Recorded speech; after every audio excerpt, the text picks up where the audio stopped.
If you can give us just one moment, we're having a slight technical difficulty. Thank you.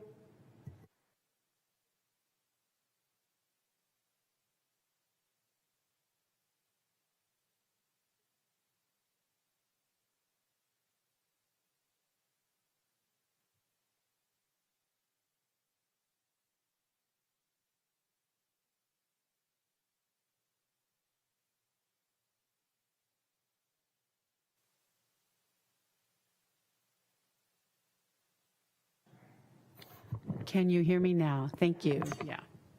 Can you hear me? Oh, there we go. All right. It sounds like we're in business. Okay. So all that I was doing was in the ether of nothingness. So let's try this again. We had a little bit of a technical difficulty. We apologize. So you'll notice that I am sitting in the council chambers with some staff members. So this is kind of a test drive for our hybrid board meeting approach. And so at this time, I'd like to call to order the regularly scheduled meeting of the City of Santa Rosa Design Review Board. Due to the provisions of the governor's executive orders N2520 and N2920, which suspend certain requirements of the Brown Act, the Design Review Board will be participating via Zoom webinar, or in my case, sitting in council chambers. Members of the public can participate in the meeting virtually by going to zoom.us/join and entering the meeting ID 812-5014-4897, or by calling toll-free 1-877-853-5257 and enter the meeting ID I just read. You can access public comment through the Zoom link or by calling in. Additional information is available at the city's website, srcity.org/design review board. In addition, the meeting is streamed on the city's website and also the city's YouTube channel, and can also be viewed on Comcast channel 28. So, recording secretary, can we have a roll call, please? Yes. Let the record reflect that all board members are present with the exception of Board Member Wicks and Vice Chair Hedgepeth. Excellent. Thanks so much. I have a feeling item 2 is incorrect on the agenda, so we're just going to skip it. And then we'll go to item 3, approval of minutes. So, board, did you guys get a chance to look at the minutes from our last meeting? Any comments, changes? Okay, seeing none, let's get those minutes approved and in the record.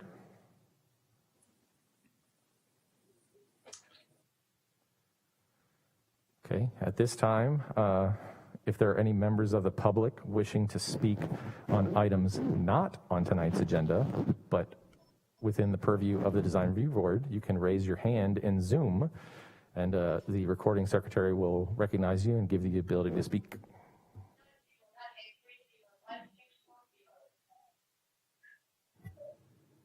I am not seeing any hands at this time. Seeing no hands, we will close public comments. Item 5, board business. At this time, we read the statement of purpose. Design Review Board Statement of Purpose, Zoning Code Chapter 2052.030F, Project Review. The review authority shall consider the location, design, site plan configuration, and the overall effect of the proposed project upon surrounding properties and the city in general. Review shall be conducted by comparing the proposed project to the general plan, any applicable specific plan, applicable zoning code standards and requirements, consistency of the project within the city's design guidelines, architectural criteria for special areas, and other applicable city requirements, e.g. city policy statements and development plans.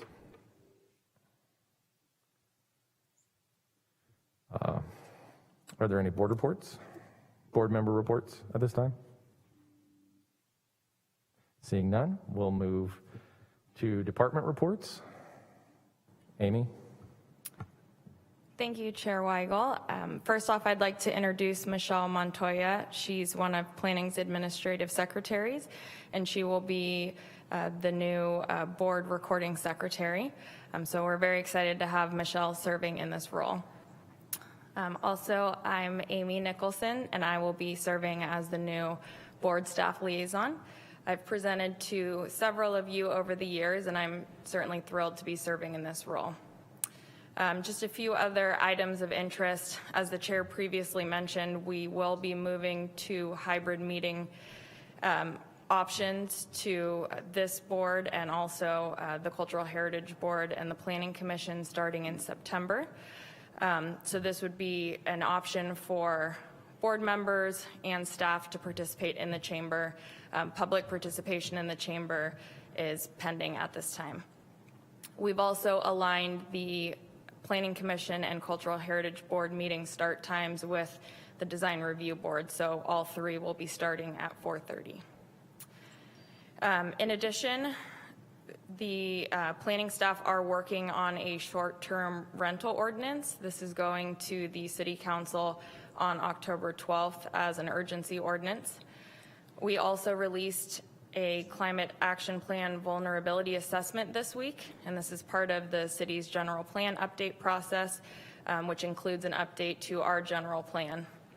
And this document incorporates climate adaptation measures, which then can be included in the general plan.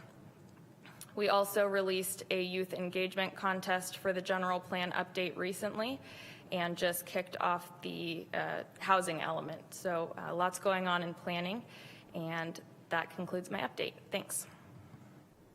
Thanks, Amy. At this time, I know, I think Adam and Michael probably know you, but John may not. So Amy is a senior city planner, and we've had Amy a number of times present to our board, and I'm super excited about getting to work with Amy as our new staff liaison, and if you guys wanted to say anything in addition to that, you are welcome to.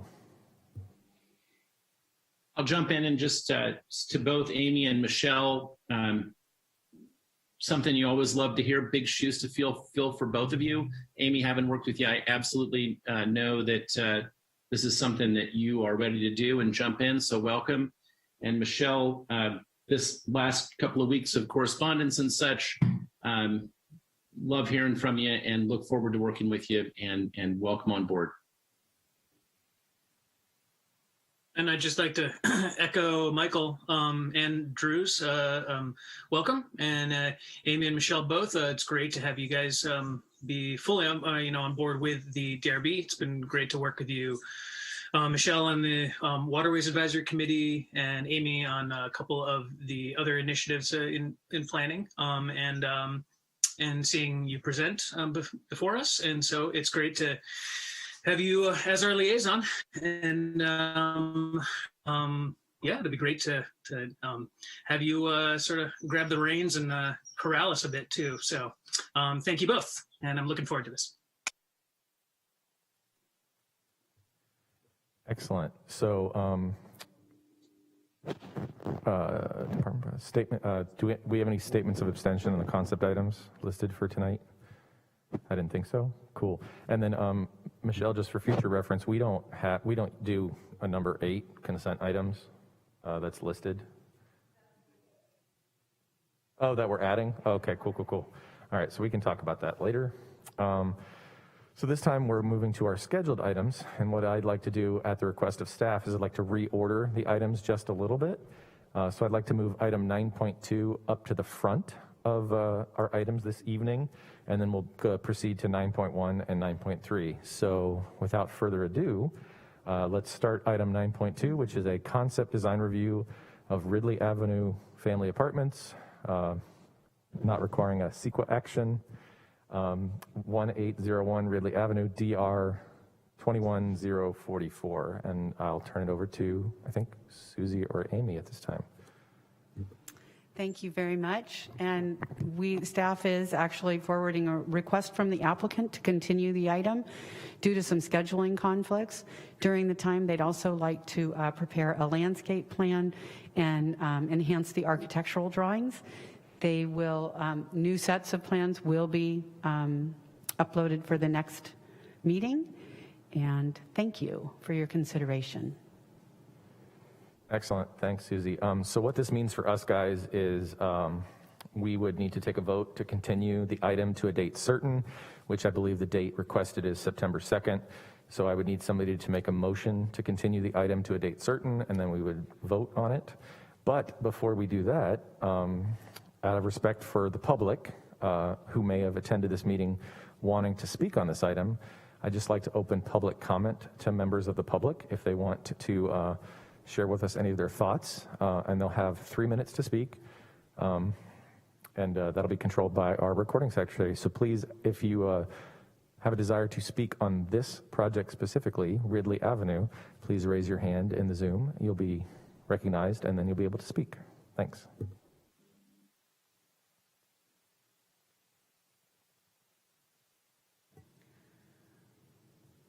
Okay, Sandra S., you should have a prompt allowing you to unmute yourself.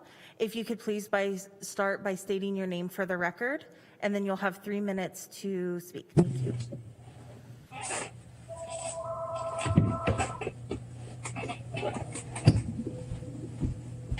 Is Sandra? Yes, I'm here. Thank you. Okay, can you My name please- is Sandra. My name is Sandra Stone, and this project is located to the east of my property. My question about this project is, I see development all around me. Ravello Drive is completed and has 2 stories. The subdivision, rather large across Marlow, is in process and it's 2 stories. There's one planned and they've leveled the ground further down Guerneville before Ridley, and it's 2 stories. So with this 3-story project, I'm wondering if the city is going to move into this kind of development, if we shouldn't get some kind of orange tape construction or something previous so people in the area can see the visual impact. You know, there's people far beyond right here that are going to see this apartment building if it's 3 stories.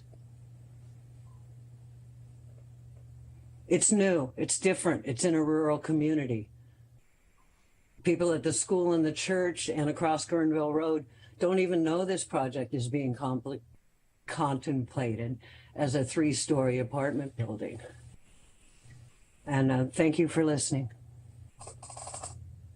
Thank you so much for your comments. Staff will record those, and they'll put them into the record and pass them on to the applicant, and then when we review the project, hopefully at the next meeting, that will be in our packet to review and address. Thank you so much.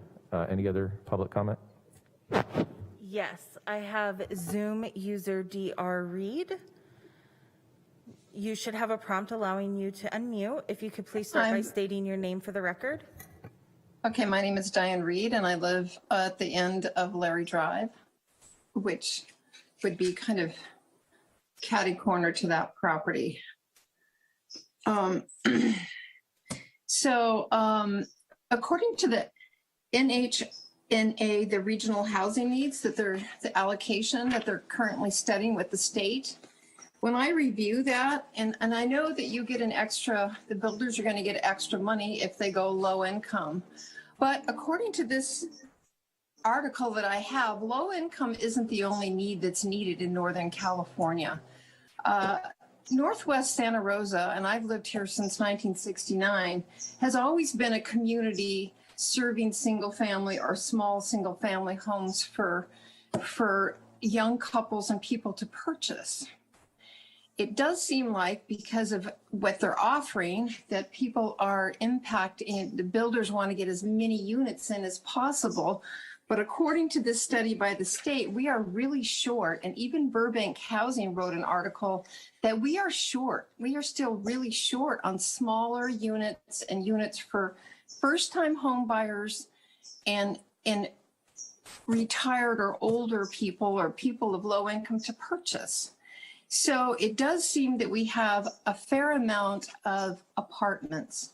And I do suggest that we do a little more research into how many apartments do we want to have in Northwest Santa Rosa. Is it going to be, especially here on Marlow, is it become an imbalance? Because it's statistically, if you build too many low-income apartments, you end up with a very low-income area, which can also cause problems. You know, having come from projects in Southern California, and all around the state, where when you concentrate that many apartments in low income, it starts becoming a concern. So it would be really, my suggestion would be to, if they're going to do this, to maybe have a little more incentive for first-time home buyers and maybe make this project more geared to even seniors that have less cars, such as Zinfandel and Vintage Park. My sister lives there and she doesn't have a car. My dad lived in Zinfandel, and many of the residents don't have vehicles. The big problem with this site is the street is just really not adequate. And the parking that they're suggesting for 50 units with some 3-bedroom units, 74 cars, is just not adequate. You got visitors, so that's my comment. Thank you. Thanks so much. We'll enter your comments into the record. Any other hands raised?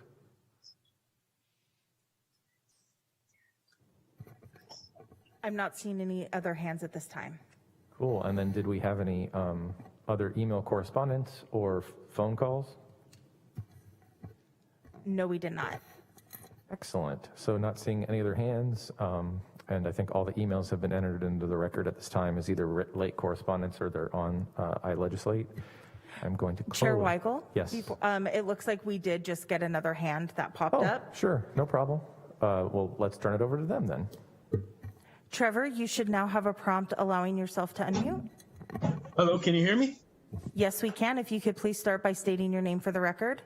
My name is Trevor Ham. I live at 1790 Larry Drive. Thank you so much. That would be the property to the west of that, in the northwest. All I have to say is impacting my life, impacting my view, my quiet space, light, my air quality.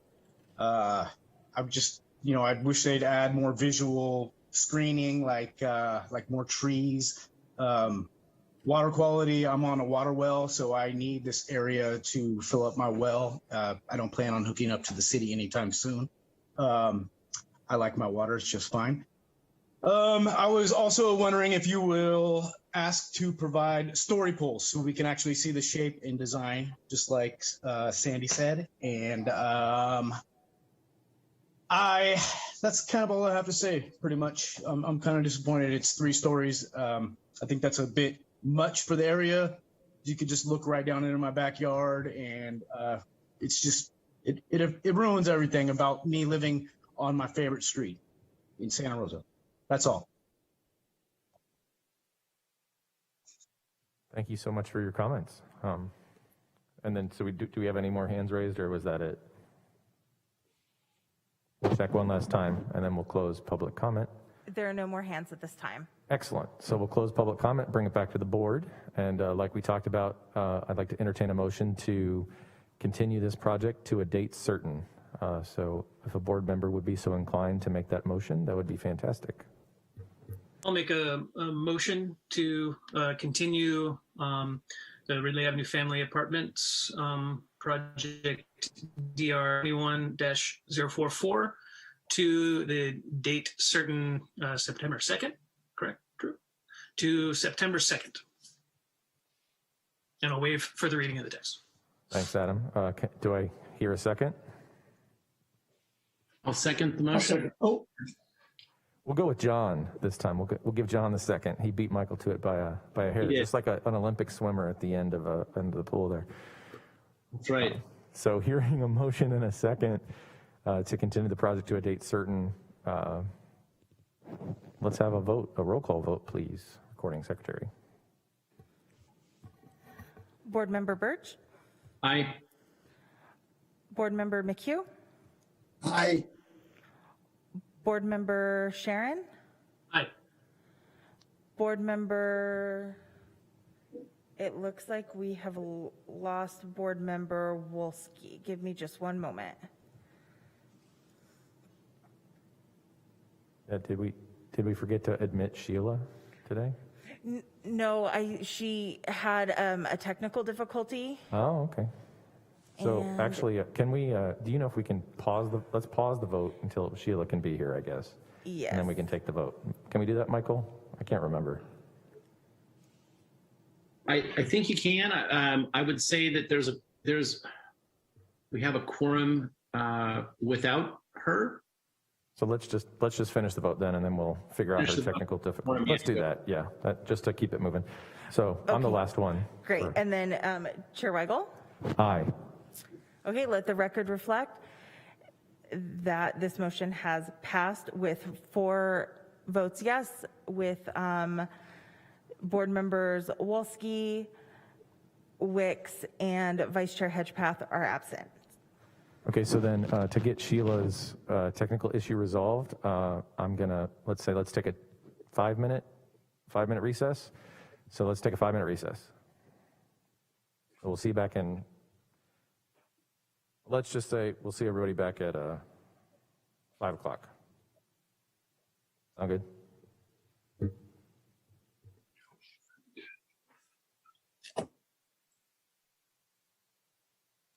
Chair Weigel? Can you still hear me? Yes. There you go. One technical issue. Just make certain that your mask isn't touching the microphone. Now that you're on a microphone, it's different. Yeah. That's not a technical issue. That's a wardrobe malfunction. Well, they told me to get as close to the mic as possible because other boards have had issues with this. That's fine.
Board Member Wolski, I see that you've rejoined. Can you check your microphone and camera, and can you hear me? Yes, I'm here. Can you hear me? Yes, we can hear and see you. Great, thanks. Great, thank you.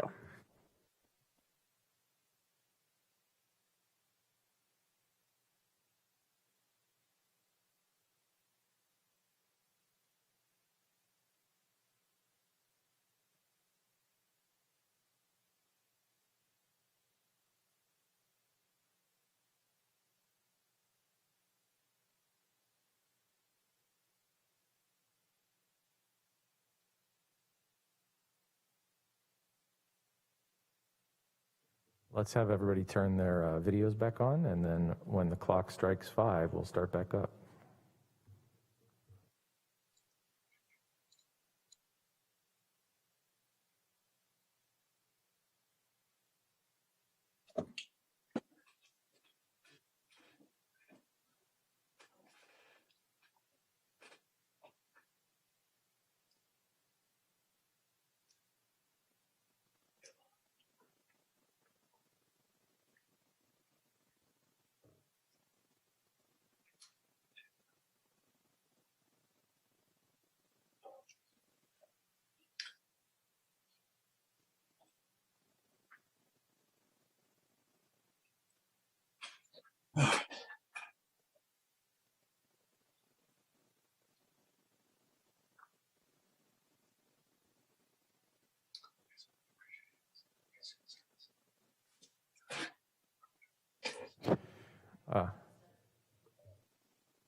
Okay, so we'll call the meeting back to order at 5 o'clock.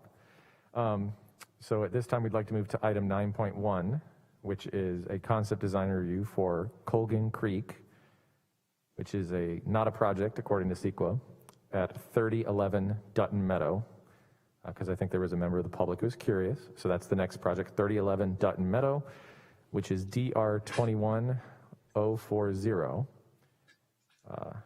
And it's a 65 attached single-family units with ADUs.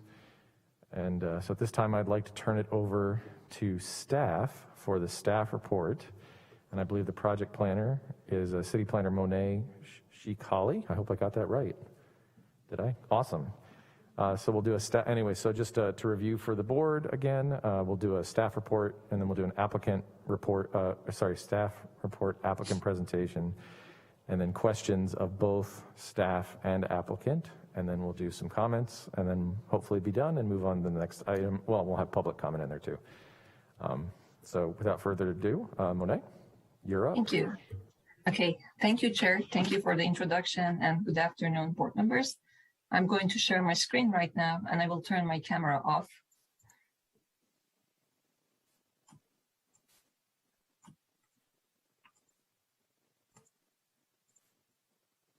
Great. So you said this is a concept design review, Colgan Creek, located at 3011 Dutton Meadow. The proposed concept design review is for the future development of 65 two-story attached single-family units with also attached ADUs on an approximately 4.5 acre parcel within the Roseland Priority Development Area. Here is an aerial view of the project site as it is today. The site is pretty flat with no trees, and the Colgan Creek is located along the southern project boundary. Here is a neighborhood context map that shows there are some large vacant lots in this area. Properties on the south side of the Bellevue Avenue are outside of the city limits, and a residential development was approved on the north side of the project in 2018. And the L.C. Allen High School is located within a walking distance from northwest side of the site. And there are a mix of single and multifamily residential uses located on the east and northeast side of the project. Here is a broader neighborhood context map that shows the project site with surrounding uses and streets. There are several residential projects nearby that are either under construction or currently under review. And the project site is zone R318, which is consistent with the general plan land use designation, that is medium density residential, and multifamily or attached single family dwellings are allowed in this zoning district. Here are some pictures of the existing lot. As you can see, the lot is pretty flat and there are no trees on the site. Also, you can see the new constructed residential units on the north side of the project. And here is the site plan that shows proposed 65 lots with the proposed streets. Each single family unit would be about 1,029 square feet, and each accessory dwelling unit would be 706 square feet. Traffic would enter the project site from Dutton Meadow. The project will also include improvements to the trail along the creek. Here is the front elevation for the proposed houses that shows the color palette and some of the proposed materials. I will defer the applicants for more details about the materials and colors. And here is the general elevation for all sites. Again, I would defer to the applicant for more detail on this project. Here is the conceptual landscape plans for the entire site. And again, the applicant can go over the landscape plan with more details. And here is the sample of the concept landscape plan for the private open spaces for the backyards.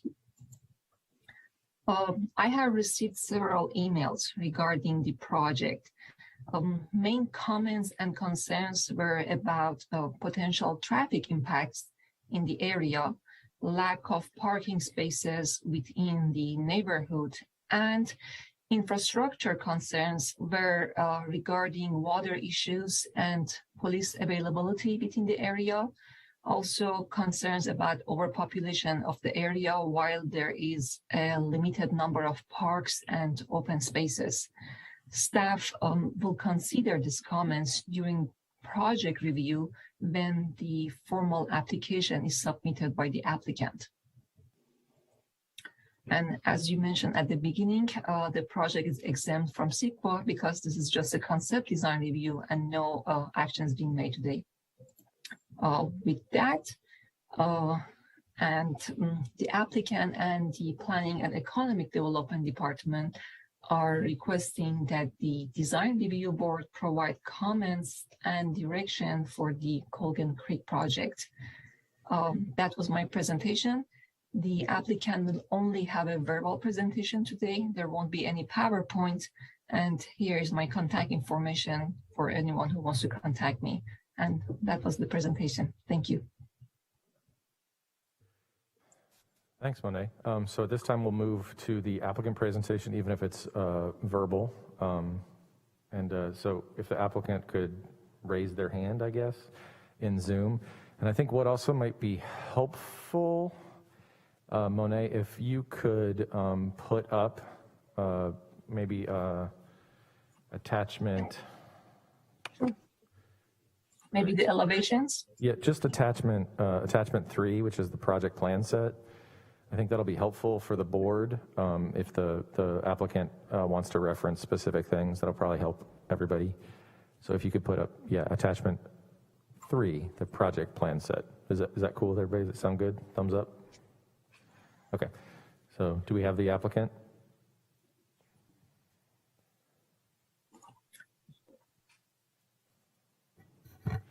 David, you should have a prompt allowing you to unmute. All right. This is David Colombo. Can you hear us? Yes, we can. Great. Thank you very much for the opportunity to present for the concept review for our Colgan Creek project. Monet has taken our drawings and prepared the actual package. that she presented to you. There are a couple things I would like to just augment about this project.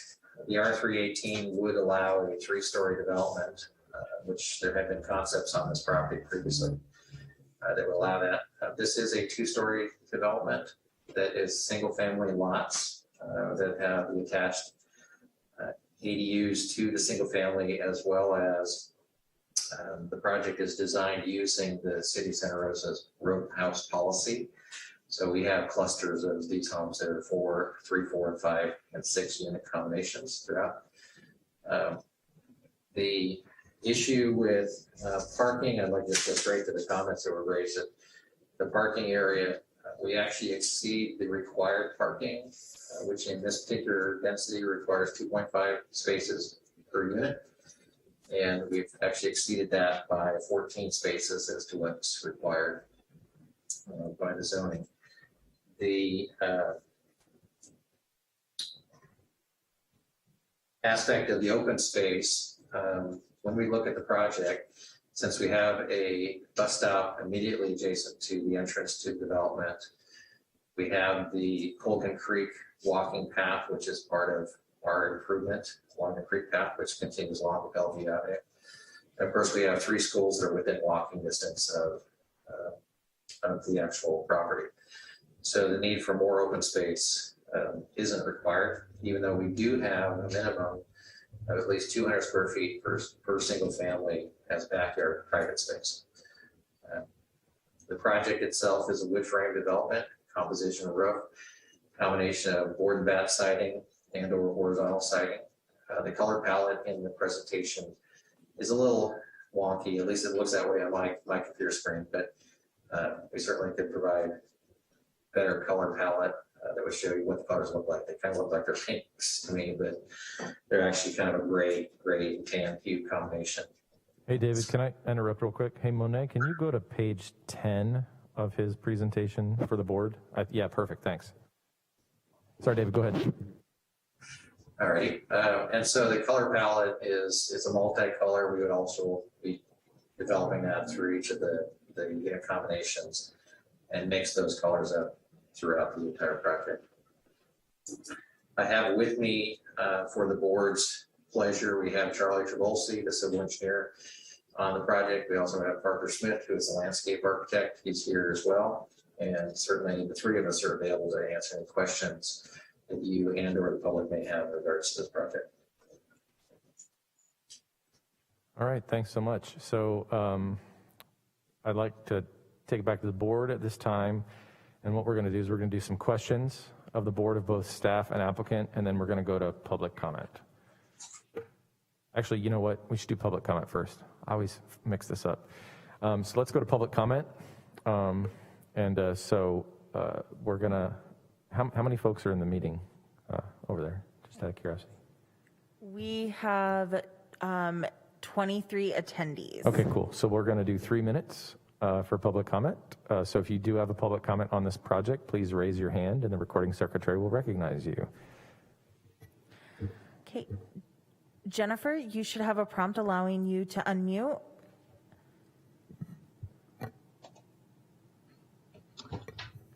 Hello, can you hear me? Yes, we can hear you now. Yeah, I mean, at first I thought this was just a concept and there was nothing submitted, but now I'm finding out that something has been submitted. So that was confusing. You know, this is too much development in Southwest Santa Rosa. Has anybody added up the number of units that are either under construction or have been constructed in the southwest quadrant of Santa Rosa in the last year? I mean, it looks like it's in the thousands. And you have to understand that in a fire evacuation situation, this is going to be a disaster, total disaster. Bellevue Avenue is 2-lane road. Dutton Meadow is 2-lane road. Even Stony Point south of Hearn is 2-lane road. And to the north, we have Hearn. To the west of Dutton is a 2-lane road, 2-lane road. And you're adding thousands of units in aggregate. You have to look at this in aggregate.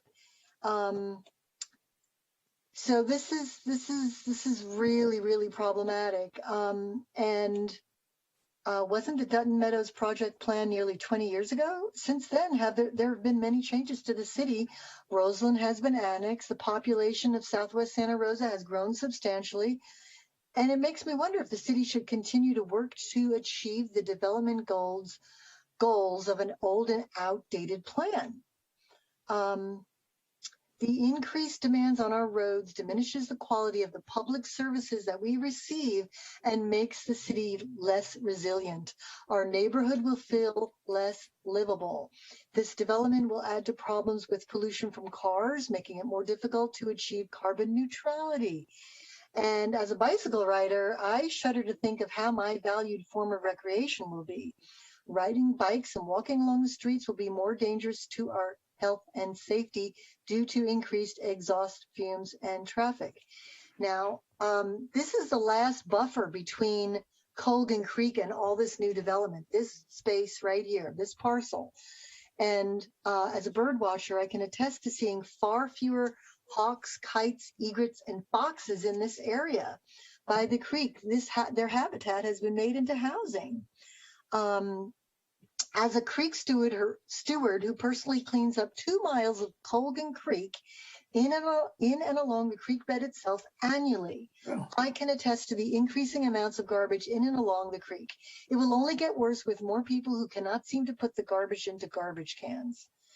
And then you're eliminating the hunting grounds for these birds of prey. You know, they were eating animals from that field and the field to the north of it, and poisoning it with Roundup like the owner did in February 2020 is not in the public interest. This stuff leaches into the creek. I have photographic evidence of the use of Roundup on this parcel when a simple lawnmower could have done the job. Now, this development is not in the public interest. Southwest Santa Rosa has done more than its share of taking the burden of more housing developments. I know that my family will likely have to move out of the area if it goes in. I hate to interrupt you, but your 3 minutes is up. Thank you so much. And Jennifer, could you please state your name for the record?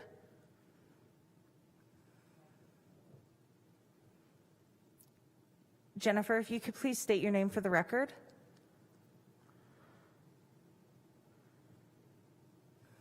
Oh, I had to unmute. Sorry, Jennifer Laporta, and I live in the immediate area. Perfect. Thank you very much. Thanks so much, Jennifer.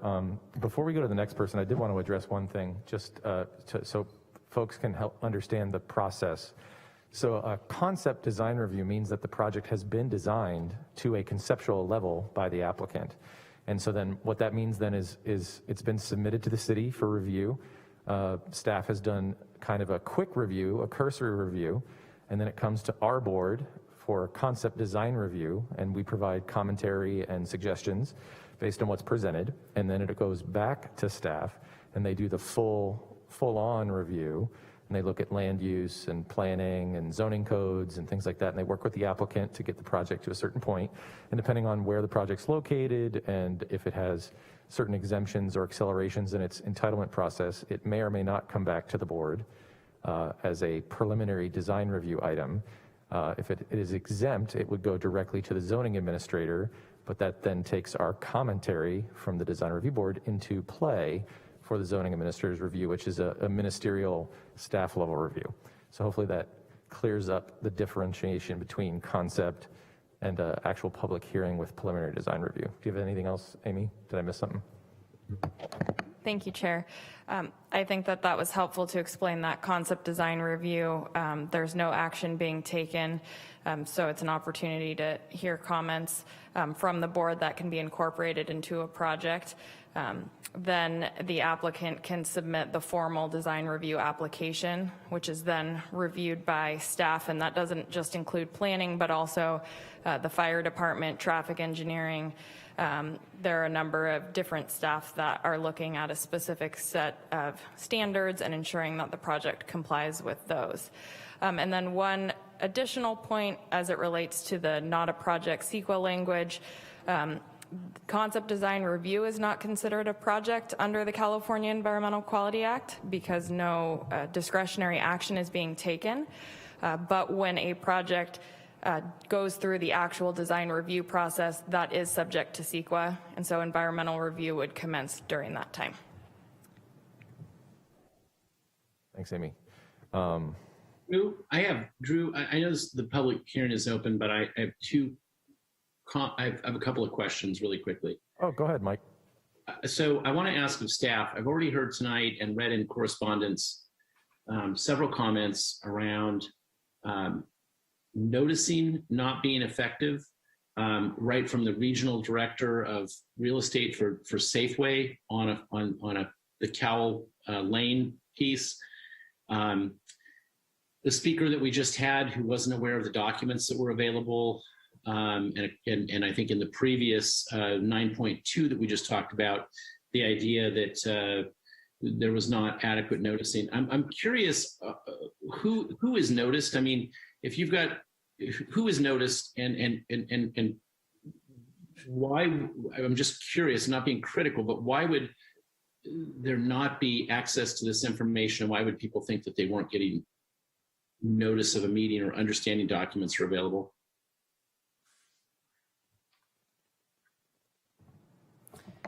We do have slightly different noticing procedures depending on if an item is concept design review or if it's design review. But in both cases, we send mailed notices to both property owners and property occupants or tenants within a 600-foot radius of the project site. And there is also a requirement for an on-site sign to be posted. And both of these notices must be distributed at least 10 days prior to the design review board meeting.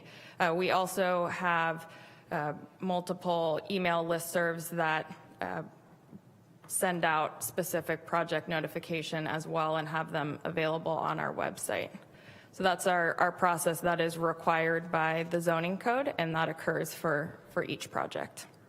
And can I just confirm that all of those things happen for all three of tonight's items?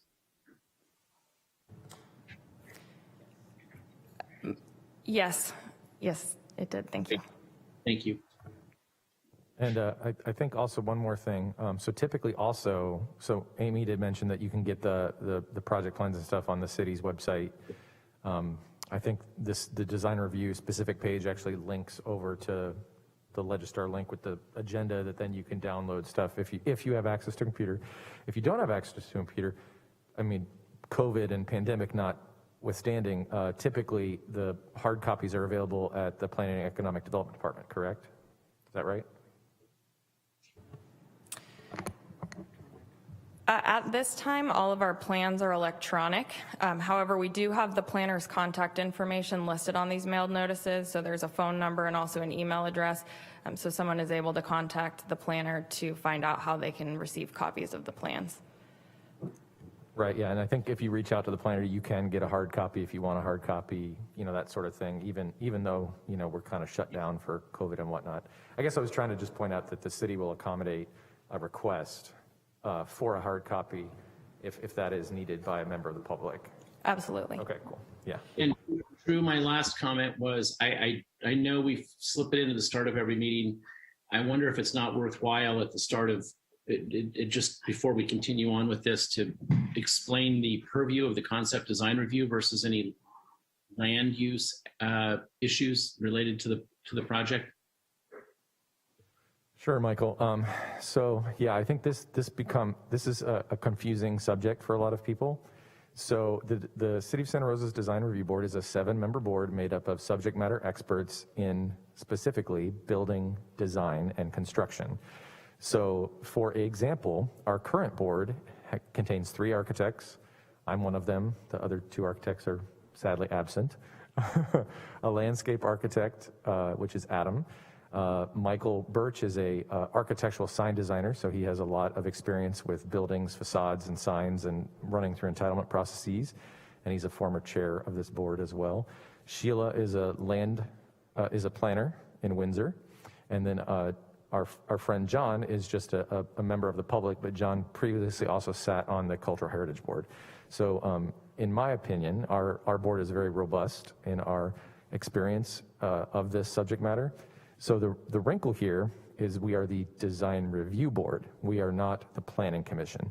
So we only have certain tools available to us on a project regarding how the project appears, looks, and otherwise performs.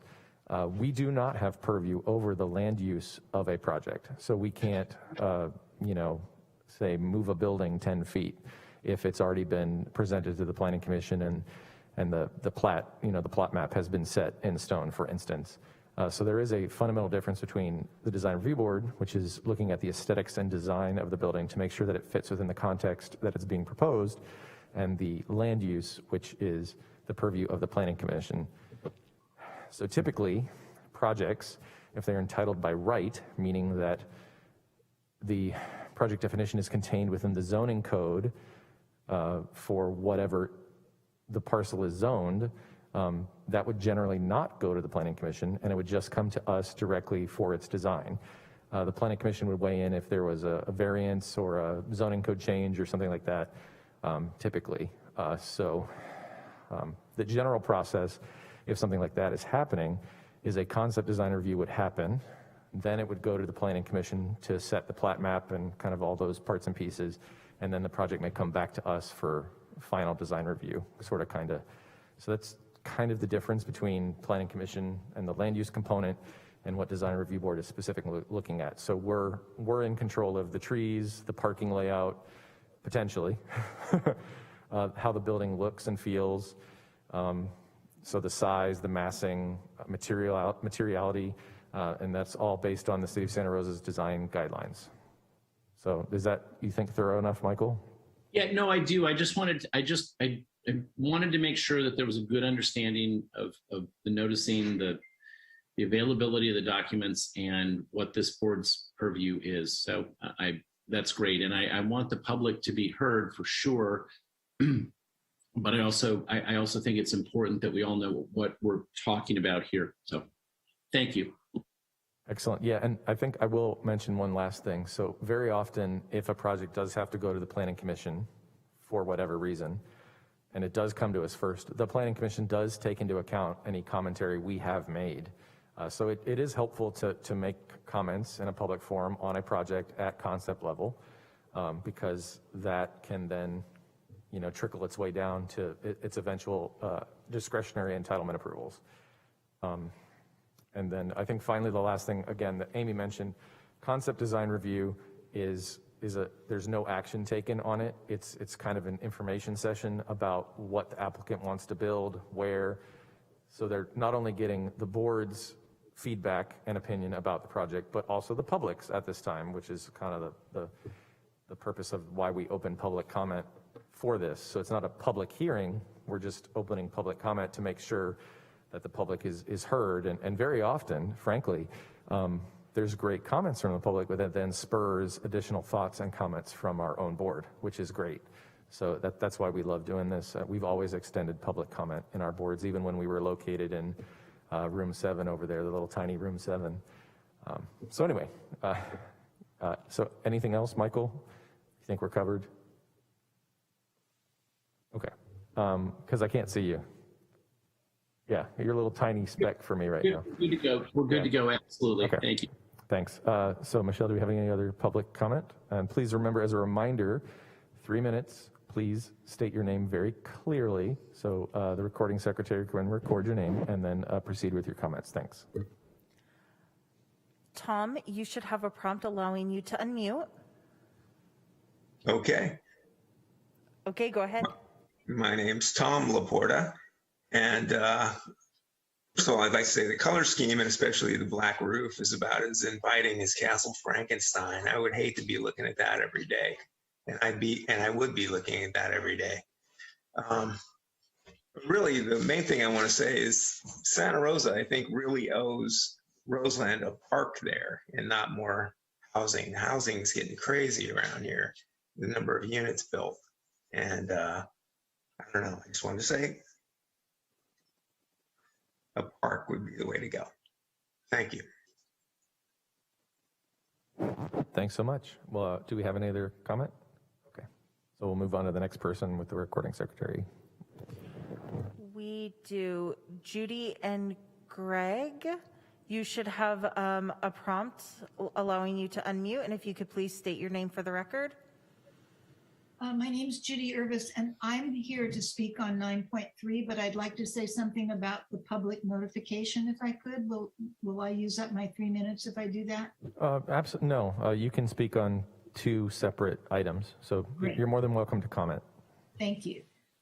So we live on Manhattan Way around the corner from the development coming up next, 9.3. Everybody got a postcard, and we wrote up, several of us typed up a letter and walked literally door to door up and down our street to encourage people to come to this meeting. And what we discovered is, and we haven't lived here a real long time, so we don't know all of our neighbors. Many of them speak English as a second language. At least half or 3/4 of the people said they had no clue how to do Zoom or the phone call in. It was completely intimidating.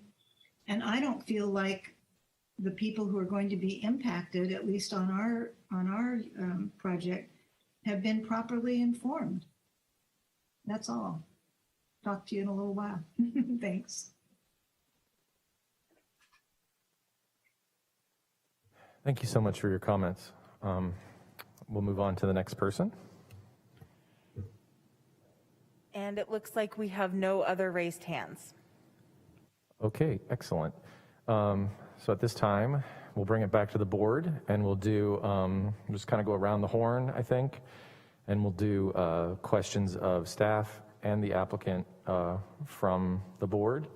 And I think I'm going to start with, we're going to go regular alphabetical order today, just to mix it up. So Board Member Birch, you get the hot seat today. That's great. So to staff real quickly, can you just give me a nickel tour of the entitlement process for the project, just for everybody who's on the meeting, and where are we going from here with this project? If this board and planning commission, other approvals, what do we have? So I can go over.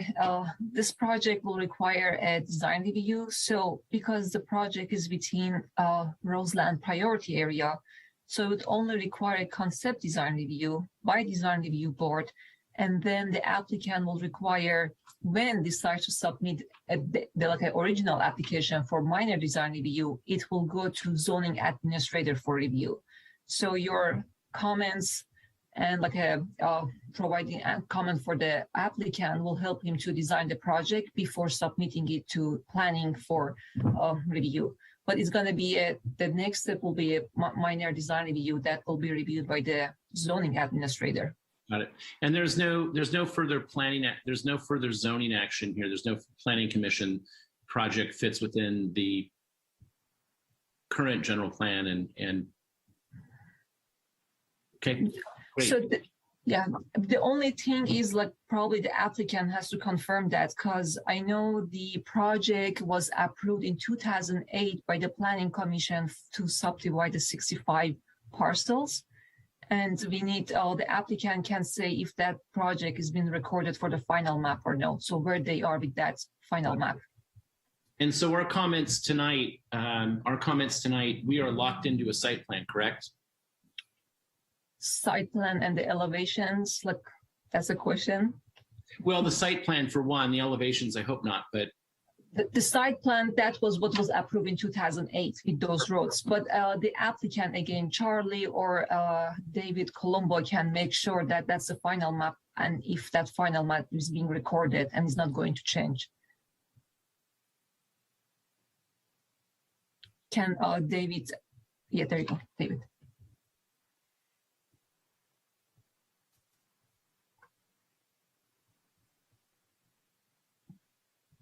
David has raised his hand. Yeah, while we're working out David here, I think something is important to note, and Monet brought this up, and we kind of were talking about this, and I think this answers Michael's question a little bit. It sounds like the parcel map was approved in 2008, meaning that, so the roads, the layout of the roads, the small lot subdivisions, so the lots and all that were laid out. So essentially, we, as the design review board, have no purview over moving roads, adjusting lot lines, things like that. So we could make commentary and suggestions for the form and shape of the buildings within those parcels to perhaps alleviate or change or adjust how they relate to one another, but we cannot really, it's not within our purview to shift stuff around from a lot line standpoint. Is that helpful, Michael? Is kind of what you were trying to get at? Yeah, and I was asking for us too, because I'm always, you know, we suffer through this, that site maps being locked in is not always helpful to some of the questions that we have about the project itself. It does tie our hands a little bit too. So I just wanted to make sure that I understood where we sat with this, and this is one of those kind of time clock 2008 site maps. So I'm hope if the applicant could just make sure that we understand where they are, that would be super. Yeah, I can do that for you, Michael. The Mr. Birch, the improvement plans have been signed. The final map should be fully reported in 60 days. Okay, cool. As far as my comments on the project, I actually questions. No comments yet. Sorry, we're not there yet. Questions? Yeah, I don't think I have any questions at this time. Cool, thanks, Michael. We'll go to Board Member McHugh now. John? Thank you, Chairman. I don't have any questions at this time. Thank you. Thanks, John. Board Member Sharon, do you have any questions? I think Michael brought up or answered the question for me. My main one was about kind of the layout and the roads. To kind of follow up with that, I know we're locked into the site plan, and if this has been approved, is the zoning administrator, the planning commission, are they locked into the site plan as well? Can anything change? Everything's locked in at this point. Correct. As site plan, the site plan, those roads were approved in 2008. And I believe also the project was gone to Waterways Advisory Committee those years to realign the creek plan, and the creek master plan had to go to city council for some modification because of this portion of the Colgan Creek. Okay. Rosa, well, that is correct. In fact, the creek actually was part of this rectangular parcel and was dedicated out and given to the city under their direction during that process. Great. Thank you, Monet, and thank you, David, for clarifying that. Yeah, because I think you saw where I was going with that, of just wondering, it's Colgan Creek Drive is butting right up against the pathway and there, and I wondered, any advisory capacity upon that, and any buffer. But sounds like we're locked in. Okay, thank you. That's no question. Thanks, Adam. And then we'll go to Board Member Wolski for any questions of staff and applicant. Just a couple. My first question is, and I think this was Mr. Colombo who had mentioned the open space that each lot will provide. I thought I saw in the landscape plan that each lot will have a 10 by 12 patio space in the rear of the lot. So I'm guessing the other, is maybe 80 square feet is in the front yard. That's my first question. And then my second was in the elevation drawings. It looked like there were white shingles or something like that over the garages. I was unclear if that was an awning or a cover over the garage spaces, or maybe even a balcony, because there weren't too many angles. So just a couple questions. Thank you. Great. So I'll address the first question last. The roof color of white, actually it should have been the same as the composition. I realize looking at it, it's not rendered, but it is actually a actual sloped roof on the front, stepping the second story back from the face of the garage. On that, actually, did you hear that response? I'm sorry. Yes. You did. Okay. All right. I didn't know if I had to raise my hand again. And then the landscaping concept, The majority of the units have the backyard size that I described earlier. There is, of course, a fairly shallow front yard space in front of the units between that and the back sidewalk. And we have a tree also in the landscape concept per unit in front. The corner lots, of course, have a lot larger landscaping on their side yard area that buffers it back from the streets. So we don't have any 84 square foot rear yards on any of the units.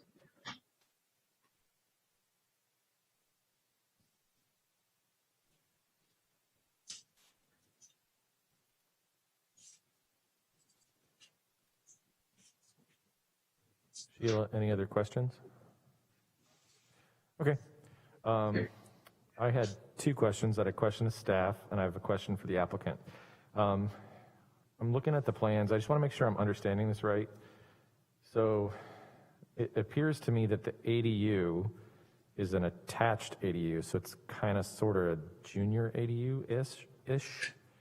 And then there's either 3, 5, or 3 or 5 other units as part of the building complexes. Am I seeing that right, David? So if you look at the general project, any grouping that we have, what we have is we have the ADU and the single family on its own individual parcel. There's a 4-inch lot line separation between the buildings per the city's row housing policy. And those clusters, we have 1 triplex, a number of 4 plexes, number of 5 plexes, number of 6 plexes. I'm referring to it that way. They're not attached because they can't be in the row housing design, but so the groupings are 4, 5, and 6 generally, but they are all separate. Okay, so then you have the ADU on the ground floor, and then a unit above it or next to it, pretty much. Okay, yeah, I was trying to decipher that because the ADU plan was kind of separated out from the other plans, and it was just kind of, like I said, I was just trying to scratch my head on that one to figure out how that, because then the garage that's adjacent to the ADU actually serves the single family unit located above the ADU, so on and so forth. That's correct. Okay, perfect, yeah, so I think I'm following it now, awesome. And then the question I had of staff, and I think this is appropriate, but given the public comment, is I am curious what the regional housing needs assessment is in the county of Sonoma and perhaps in the city of Santa Rosa. And the reason I ask is because folks are kind of talking about, well, it seems like there's thousands of units of housing developed, et cetera, et cetera, et cetera. I think this may help you understand why it is important to develop housing based on what the RHNA numbers are. So, and I understand that they're preliminary at this time because it's still in process and going through an appeal process or something. Sure. Thank you, Chair Weigel. I can speak to that a bit. So the regional housing allocation numbers are that will be established for the next housing cycle, which starts after 2023, are in process right now because it's subject to appeal. So it actually might be more helpful if I speak to our current housing cycle and to talk about what kind of progress the city has made toward achieving those numbers. So as of the end of, or as of January 1st of 2021, we had issued building permits for 2,516 units, and that is includes all of the income categories, and that was over a 5-year period. So our remaining need for this housing cycle is basically the same number, 2,567 units. And these numbers come from the state. It's really important that we're making progress toward achieving those numbers, and there's a variety of incentives and other types of opportunities that cities and jurisdictions get from complying with these numbers. We know that, Sonoma County is having a housing crisis, as is the rest of the state. And so certainly these residential projects help us to get closer to that goal. And to kind of follow up on the conversation about land use and the Design Review Board, a lot of these sites around the city, the site in particular, have already been planned for a certain type of residential density. So in this case, any project that goes on this site needs to fall within the density that was already approved by the Planning Commission and the City Council when the general plan was adopted. And so I just thought that might be helpful to add in as well. Thanks, Amy. I appreciate that. So I think it's important for the public to understand that, so our RENA number, people obviously talk a lot about the RENA number, right? What's the RENA number? For us, it was in the 5,000 range for the city of Santa Rosa over that housing cycle. We got halfway there, which is good, but it's not obviously where we need to be. And so obviously moving into the next cycle, that number is, the new number is going to obviously reflect perhaps the shortfall from the previous cycle and perhaps additional units, maybe? Yes, no? Or is it just a separate kind of calculation? It is a separate calculation. So every 7 year, or a housing cycle covers a 7-year period. And so based on a lot of research, jurisdictions get various allocations. So it's looking like our numbers will be close to what they were in the previous cycle, but those haven't been formally approved yet. Awesome. Thanks, Amy. So I think what's critical to understand here is that there's a lot of undeveloped land in Santa Rosa. There's a lot of developed land in Santa Rosa. And so it's a goal of the city, and I think the city council has made it abundantly clear through some of the actions that they have taken in terms of streamlining some processes for housing projects that housing is a priority. And so I just think it's important to note that that's a goal of our city council, and so that is a goal of this board as appointees of the city council and representatives of the city. So just want to point that out to everybody. And then the other thing that I think is really important regarding RENA, and I may be wrong here, but I believe that if certain things are not met, the state can do some fairly draconian things in terms of funding and other items regarding money to cities. So it is in our best interests, I understand it, to try to hit these numbers as best as we can as a city and a community. Is that correct? I pretty much got that covered? Yes, there are a number of different bills that can come down from the state that impact cities that aren't making progress or changing their processes so that they can better meet the RENA numbers. Excellent. So that all being said, I'd like to then bring it back to the board here and just at this time we'll do our comments on the project as it has been submitted, since as we noted that this project is eligible for streamlining, which means it will go immediately to the zoning administrator should it become an actual project. Get that right? That is true, but there's also a provision in the code that allows the director to elevate a project to the design review board. It would still be considered minor design review, but it could come back before this board. Right, so odds are it'll go to the zoning administrator, but you never know. Based on, there could be a lot more public comment. There could be an issue that comes up with maybe the fire department or traffic engineering or something like that, so it may come back to us. So comments. We'll go backwards this time. So Sheila, you're first.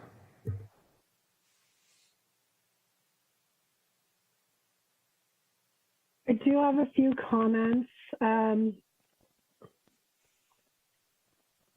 Trying to organize my notes here. For the design and the architecture, I guess, when I saw these plans, I was looking for more articulation, more visual interest in the design. So I was thinking it was coming back to us. So I'm glad we had a little more history. That was a note I took. I was hoping for something more interesting. Let's see. In terms of the RENA number, I know they're looking to add these ADUs. Parking does not have to be provided for those. My preference would be get rid of one of those bedroom units and create more outdoor space. It seems very chintzy to add this little bit of private outdoor space when you have, I think it's five bedrooms for this one small lot. And there's really nowhere to go. There's one garage space, and everyone knows what people do with garages. My preference would be to do away with one room, and I think that would still count as a unit towards the RHNA housing numbers. So 1 bedroom, 1 bath, ADU, and create more yard space. I'm concerned about, I think the roof color concerns me, and the one color, the Kettleman, concerns me. This strikes me as a very, very hot property in terms of sun exposure. And I seriously doubt with the lack of yard space that people will want to use that in order to install an AC unit. I don't even know, you'd have to comply with setbacks for an AC unit, which may be 3 feet. Mini splits are expensive, and these are 2-story units. So it would be awfully difficult to cool down these units with such a small backyard and maybe not even being able to put in an AC unit. So I was trying to think about that. And AC units installed. Oh, are they installed? Yes. Oh, great. Fantastic. Installed. And then the other thing, and I don't know if the zoning administrator or someone could speak to this, it was described as walking distance to several schools. I was doing a street view out there, and there are no improvements in this area to Bellevue if you were trying to go to Elsie Allen. I don't know when these infrastructure improvements are going to take place. It looks like Common Way will potentially go through to the north. I don't know what's happening to the west. It looks like the property due west of this subject property needs to develop in order for more things to happen. But I'm not sure walking distance really reflects the walkability for this project. So those are my comments. Thank you.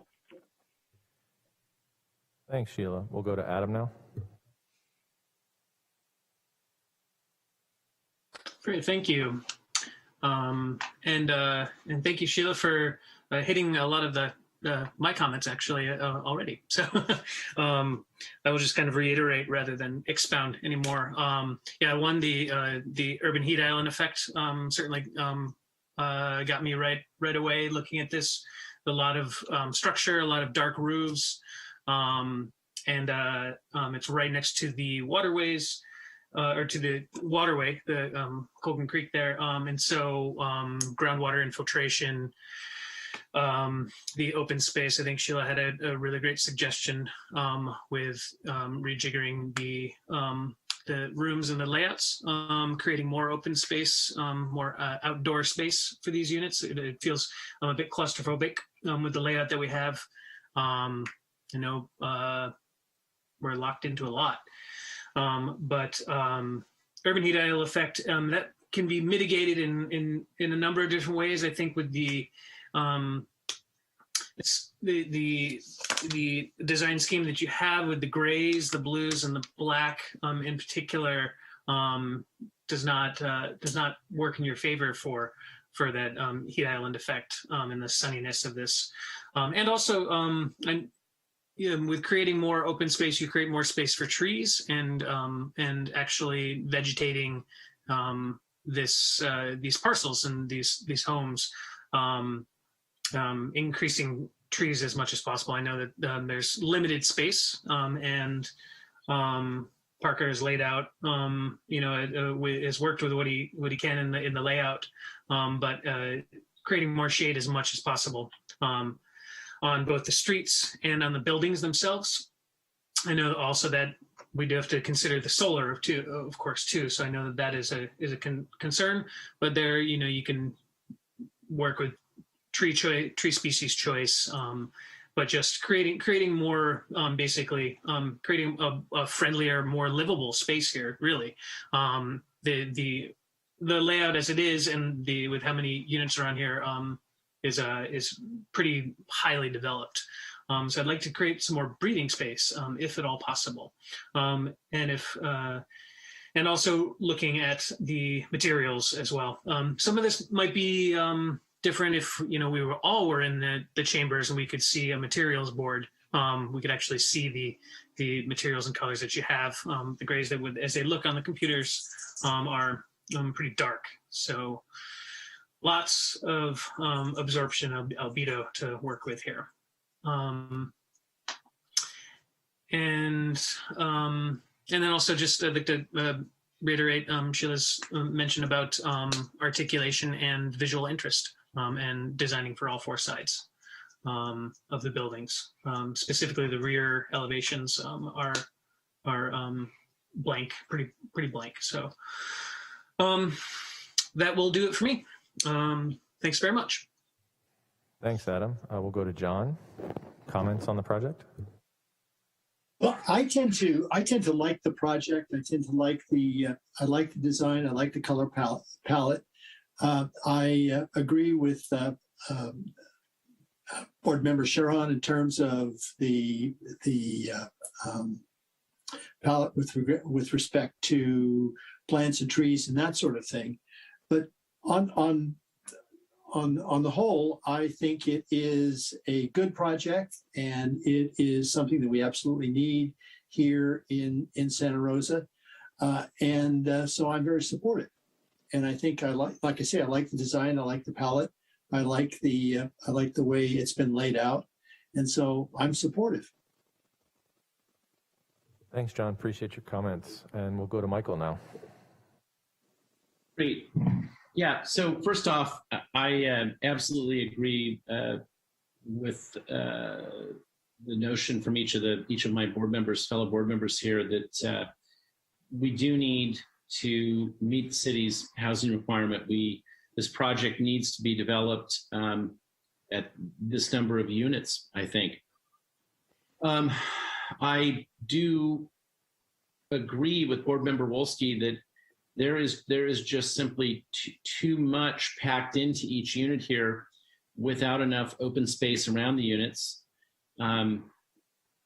It's sort of like the project has challenged the footprint to create a hyper density, while only achieving a certain number of units. I understand if you pull a unit out of each. If you pull a bedroom out of each unit, you limit the number of bedrooms, but I think it's to the improvement of the project for the long-term enjoyment of the residents, and I think probably also just for the general health of the community. So I know that's a crazy ask. I am not crazy about the dark elements of the color palette. I think that there could be some dark elements that were used, but more as accents. I think that minimizing, especially in this density, broad swaths of dark colors will reduce the heat issues. This is about the bare minimum of a submittal package that we would ever expect to get. I know it's just a concept review, but it does make it hard to assess the appearance of the project. The biggest issue that I have, besides wanting to see the density relax just a little bit, is that I don't like where the front door is. And I'm not suggesting that it has to be out on the street in every case, but I can't see the front door from the street. I see garage doors. And I don't know if some rejiggering of the unit of the bedrooms can improve the position of the front door, even through the addition of some architectural device like a canopy that extends and turns a corner, or a landscaping gesture that does indicate a front door. But right now, the front door is completely hidden next to a garage door. It really looks like the mudroom door in kind of an old to use an old term. So I have a very, very difficult time with a project that I can't see the front door from the primary elevations. I recognize these are elevations. You're driving down the street. Perhaps your eye is going to catch the front door back in the corner, but even that lower roof that covers the garage doors, and I guess ostensibly is over the front door, feels much more like protection for the garage doors. I don't know that it says, here's the front door.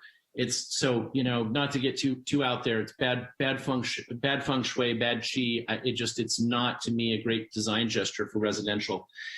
I think it's a symptom of the fact that there is so much density within each unit. We need the density for the development. I don't know that we need the units themselves to be so dense. So those are my comments. I hope that is something that the zoning administrator can work with. I don't know how much work the developer can do to make some significant changes. I'm disappointed we're not going to see it again. It is a very, very bland architecture, even relative to some other buildings that are right there.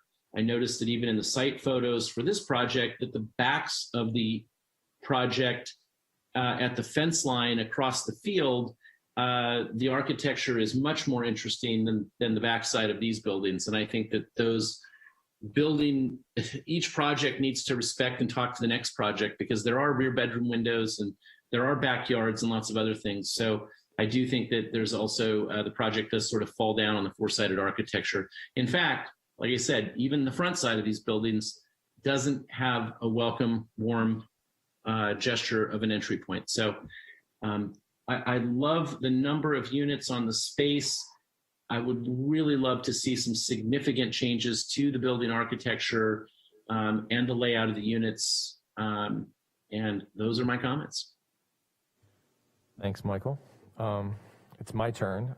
So I have a couple of questions for the applicant that, as I was listening to everybody's comments, I started thinking about this.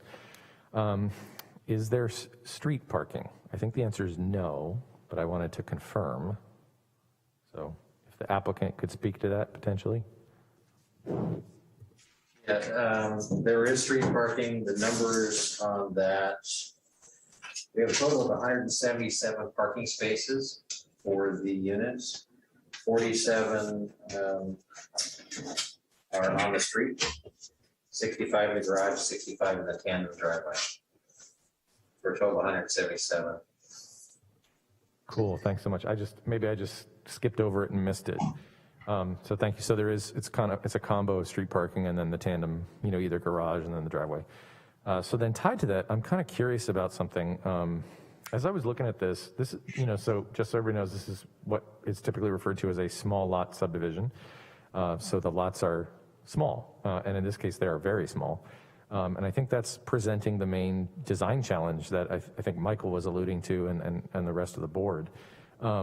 So I wonder, were alleyways kind of looked at for maybe some rear parking, getting some of the street parking off the street, back entrances, actually pulling the buildings forward, bringing, that sort of kind of more street townhome kind of flair to it. I wonder if that might solve some of this, some of the things that Michael brought up, no sense of entry, the doors hidden, all we are seeing is garage doors, that type of thing. So, I mean, you can answer me if you considered alleys or not, that's up to you. But I think that may be a way to alleviate some of these issues that are happening in terms of kind of that density.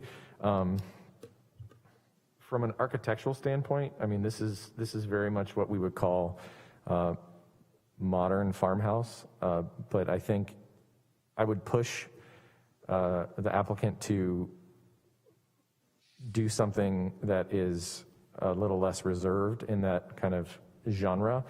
Michael alluded to that with the adjacent project.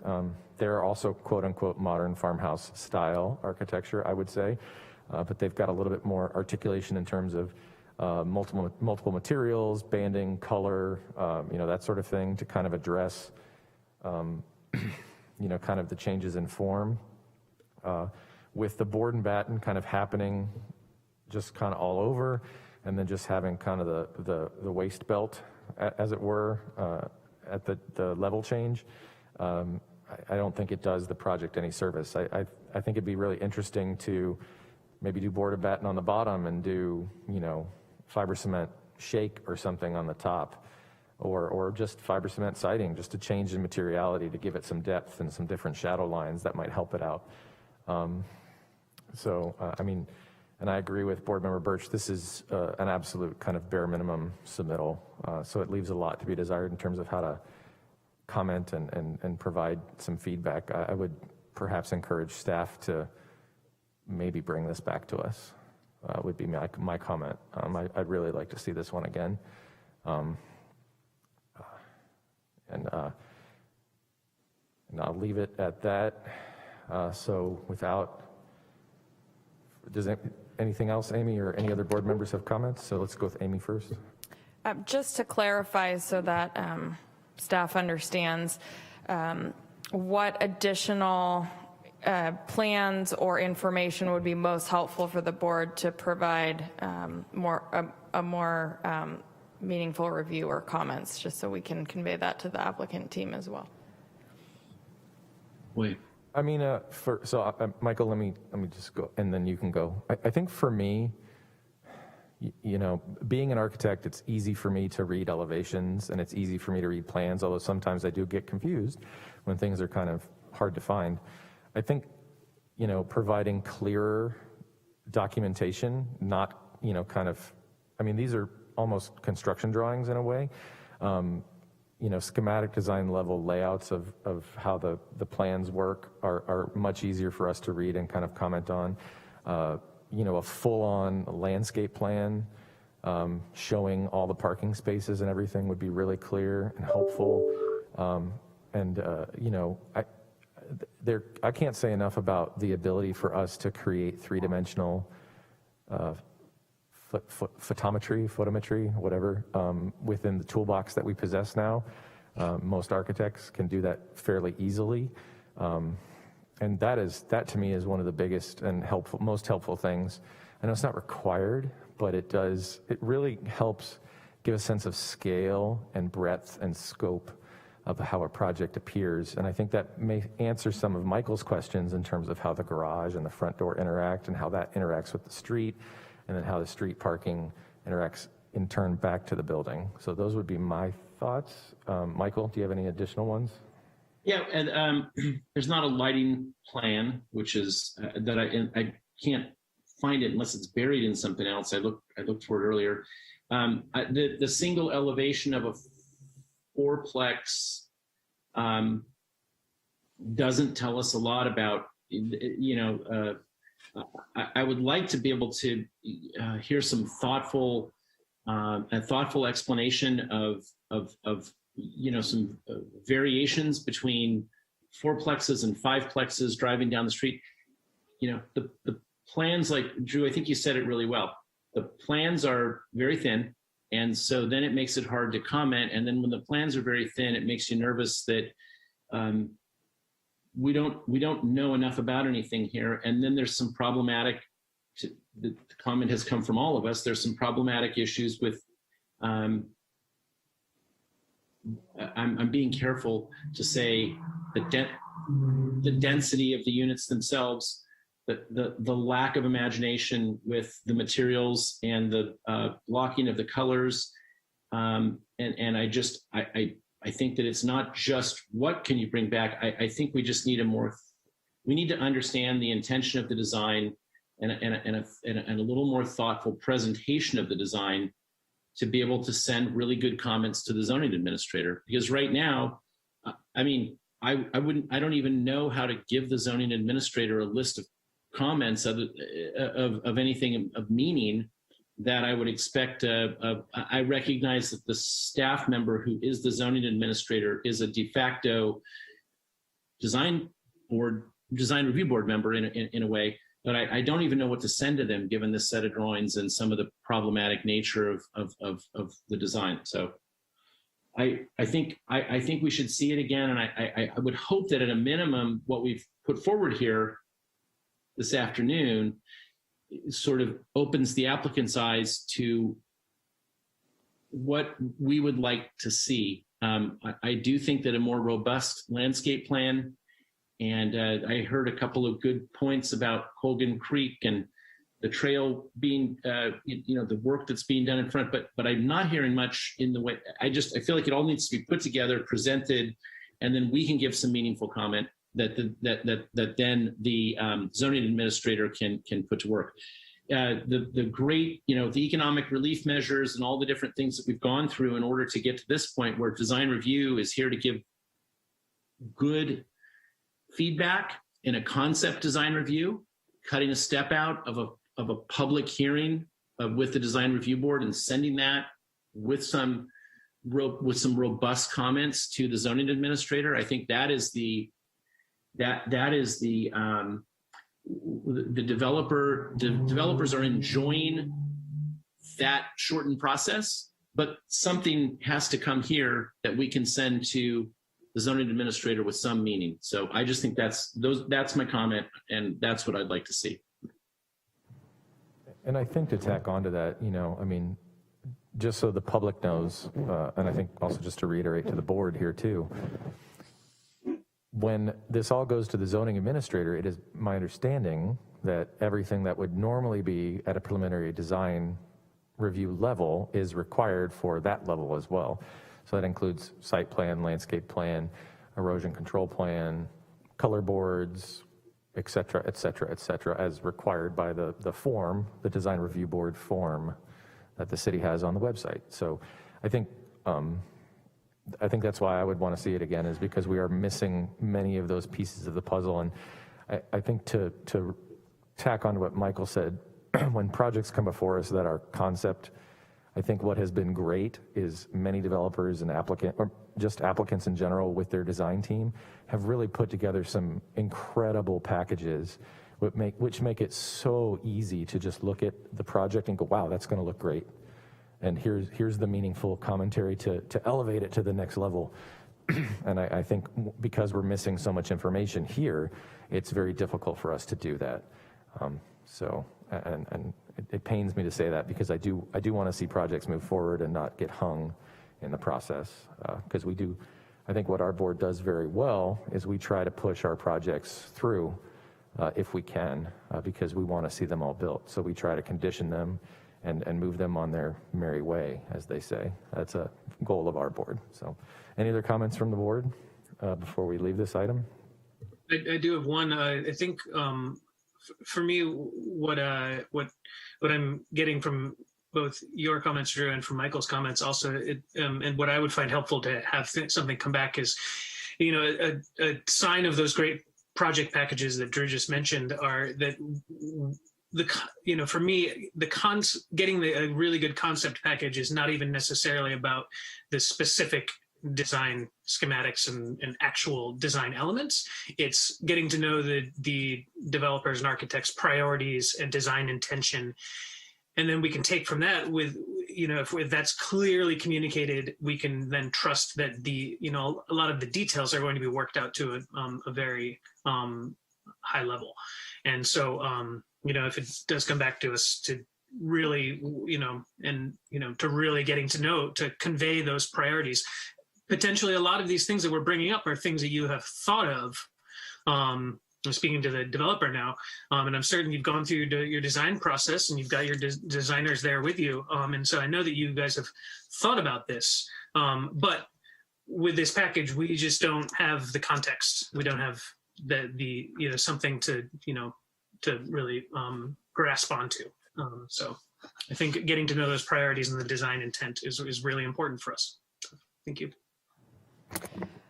Just to add to this conversation, so the board is able to continue this review, this concept review, because this concept design review is required by the zoning code. So we can continue it. The applicant can get together additional information, add to the plan set, and then can come back before this board so that more specific comments can be provided. So we will work to do that. I'm thinking that we should probably try and continue this to a date certain because just in terms of noticing, but I wanted to suggest perhaps not next meeting, but September 16th. I don't know if the applicant wants to respond to that or if maybe October might be a better time, but I think it can be helpful for us to continue to a date certain. So Amy, so what I'm hearing then is, so really we kind of have two options here, right? Option one is, kind of what I think we've already said, and I'm not seeing any board members really refuse this in so much as that we want to see the project again. I think that's, so we could express our opinion that we would very much like the director to elevate this back for preliminary design review, which they may not do, right? So that's kind of one option. The other option would be, as you stated, we can actually just continue this to a date certain for that, and then, hopefully the applicant is agreeable to that, and then we can continue the concept review at that time, hopefully with a more robust package, at which time we can then provide the meaningful comments that we've kind of all mentioned. So does everybody understand that, board? Okay, cool. So I think at this time, we'd ask the applicant, David Colombo, and then perhaps his development partner, if continuing to a date certain is agreeable to you, and if either September, would you say 19th? Did I get that right? 17th? 16th, sorry. September 16th is a doable date for you. That's 2 weeks. Or if the first or third Thursday in October was more in line with your project schedules. Yeah, that would be October 7th would be the next meeting.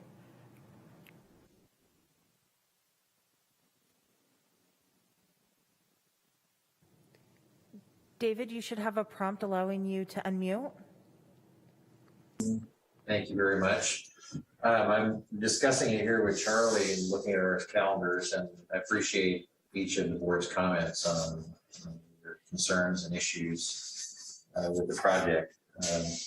But I'm going to let Charlie speak a little bit about, because he has a little bit better on the history of where this project's been and the amount of review process that this thing has been through by all agencies up to this point. And then maybe that'll give some leeway on how much time it's going to take us to rework the design or incorporate. I would just wanted to point out, I was asking Parker about the landscaping, and going from a site that has 0 trees to over 170 trees on a proposed property seemed to me a huge element toward creating shade on the project, but maybe that doesn't read well on the landscape plans. But I'll let Charlie speak to what his concerns are, and then we can talk about what would work best for us. I just wanted to clarify a couple of points. There was a question about circulation and common way and how to get to the school, how to walk to the high school. I think board member Wolski mentioned that. I wanted to clarify, Southwest Estates, which is the project that's west of us, is under construction. All the roads have been paved and they've opened up their model homes. So people haven't moved in west of us, and therefore the roads aren't open right now, but they're going to be opening the roads in the next 60 to 90 days as people move in. So the infrastructure allowing people to walk to the high school is already in. It's not open to the public, but the model homes are open. By the time this project gets built next summer, I'm sure it's going to be open even before then, probably in about 2 to 3 months. As far as the parking, we're exceeding the parking requirement. We could have even applied for a parking reduction because a bus stop is currently built already in the northeast border of the project. So it's not even a walkable distance. It's along the frontage of this project, a couple of feet to the north. It was built by the Lantana subdivision north of us. As far as the space we're providing in the backyards, it's approximately 180 square feet. The current zoning is R318, which doesn't even have an open space requirement as far as private open space for each unit. So if you judge it as a single family subdivision, yes, you're correct. The open space area is small. if you judge it based on the R318, which is not a small lot subdivision concept, we exceed what's required, well exceeded. The proximity to the linear park, which is right along our frontage, also makes a difference, as well as the walkability to the schools and the parks in the neighborhood. However, be that as it may, you'd like us to come back, provide more detailed information on the colors, the architecture, the back of the units, the lighting scheme. We hear you, and I'll defer to Dave as far as what he can do on the timeline in order to come back to you as soon as possible. I think, quite honestly, if we're going to try and prepare the package that I think I'm hearing that we talk about with the availability of three-dimensional renderings and perspective views, things like that, so you can articulate the concepts, October 7th is a better date for me. Just 2 weeks is not enough time to go back and then generate the required 3D renderings and colors and things like that to present another package to the board. So that would be my preference if the board chooses to continue to date certain. Okay, October 7th. And I think I wasn't saying you had to do a 3D model. I think it's so informative, and it just really conveys what's going on than flat elevations, which sometimes can be difficult to read. So, and just in our own practice, we've had a lot of success, obviously, communicating with clients and also authorities having jurisdiction with three-dimensional renderings. They tend to really clean it up. Michael, did you have a comment? I just wanted to make sure too, I didn't hear it in the comments from the applicant. There were comments made about the layouts of the units, which may be slippery slope for us, but it does impact overall design. We're locked into a footprint. There was discussion about color. There was discussion about variation of materials. There was discussion about movement from throughout the project. Potential variation. It's not just a matter of throwing what you have into a 3D rendering. I think it's a matter of, it's not about making wholesale changes. I think so. I just want to make sure that it's clear that across the board there were some concerns about the simplicity of the design, which can be beautiful, but in this case, I think we meant the banality of the design. So I just want to make sure that you have heard that it's not just a matter of snapping this into some snappy 3D that you get overnight from China or India, and we do need. I think that there's some improvement overall to the design, the position of the front door, or a nod to where the front door is, per my comments. So let's just. I just want to make clear it's not just about snazzing up the presentation. That there are some, for me to see this come back, I'm looking for some improvements to the design as well. I heard what each of you have said, and I've written everything down, as well as been recorded. So while I didn't address it in the last minute and a half about those issues, I have listened to those. That's why we need the extra time. I mean, they go back and start redeveloping concepts and circulation and livability. It's not going to happen in a 10-day period. So that's why we need a. Perfect, thank you, because we will make comments often and we'll get something back that's similar. So I just want, to be fair, I just wanted to make sure that we were all on the same page. And I hear that you hear us, and I appreciate it, and I appreciate your willingness to do that. So great. Yeah, thank you so much. John, you have something?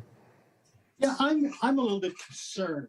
I worry about the fact that we are the design review board, not the design board. And I get a little concerned about maybe some of the unconscious biases that we have with respect to how something ought to look, or what the colors are, or maybe we don't like this particular combination or that particular combination. But if the design is structurally appropriate, it meets all the standards, it is attractive, but maybe not as attractive as maybe one or two of us might like. I think we need to be sensitive to the process, and I'm worried about us being too nitpicky about how things are designed or what is going on with a particular project. So I'm concerned about that. And so if he's coming back in October I would hope that we would not pick this project to death. One of the things that concerns me is what we did with the cannabis package. That just was disturbing to me in the sense that we got too much down into the weeds. And I believe that we put a whole lot of work on staff that we shouldn't have really done, and that we should have backed off on that and not gone that deep. And I'm concerned that we watch those unconscious biases that we have and not get too far into the weeds on these types of projects. Thanks, John. I appreciate that. I think I would like to read something from the city's design review guidelines. I think this is really important for not only the public, but to perhaps remind our board. So in the introduction, under purpose, item C, it says the following: these design guidelines are intended to supplement and enhance design concepts that promote quote unquote superior design by exhibiting thoughtful relationships in the following area: site, natural and built environment, architecture, landscaping, placemaking, livability, and sustainability. The reason I read that is because it is our purview to comment on everything that I think perhaps what rubbed you the wrong way, John. And I think the main problem that most of the design board had with that project in particular is that most of our comments fell on deaf ears. And I think that at the end of the day, the design review board wants to help create superior looking buildings that have four-sided architecture that enhance the architecture and surrounding of our beautiful city. And I think that's the envelope that Michael pushed when he was chair of the board. That's the envelope that Scott Kincaid pushed when he was chair. And I think that's the envelope I'd like to continue to push as chair, is that I would like to challenge our applicants to create beautiful architecture to further enhance the natural beauty of our beautiful city. So with all due respect, I'm not opposed to any of that. What I am concerned about is our impression of what beautiful is versus what the applicant's impression of that is. And if there is some really serious design flaws that we need to pay attention to, I'm all for that. But if it is something that is, could go one way or the other, my inclination is to take the applicant's approach to that, because they are professionals as well as we are, and so that's what I'm saying. So I just caution us just to pay attention to that. absolutely, and I totally agree. I mean, it is a slippery slope sometimes, and I think we have to really be careful of where we're laying our comments. So well said, John, and I appreciate that. So I think at this time I'd like to maybe entertain a motion to continue this project to a date certain of October 7th. So anybody want to make that motion on the board? I will make the motion to move the 3011 Denton Meadow Concept Design Review, Colgan Creek, not a project, DR21-040 to the October 7th Design Review Board meeting. Thanks, Michael. Do I hear a second? I'll second that. Thank you, Adam. I'm assuming no discussion since we've kind of had it already. So with that, I'd like to take a roll call vote, please.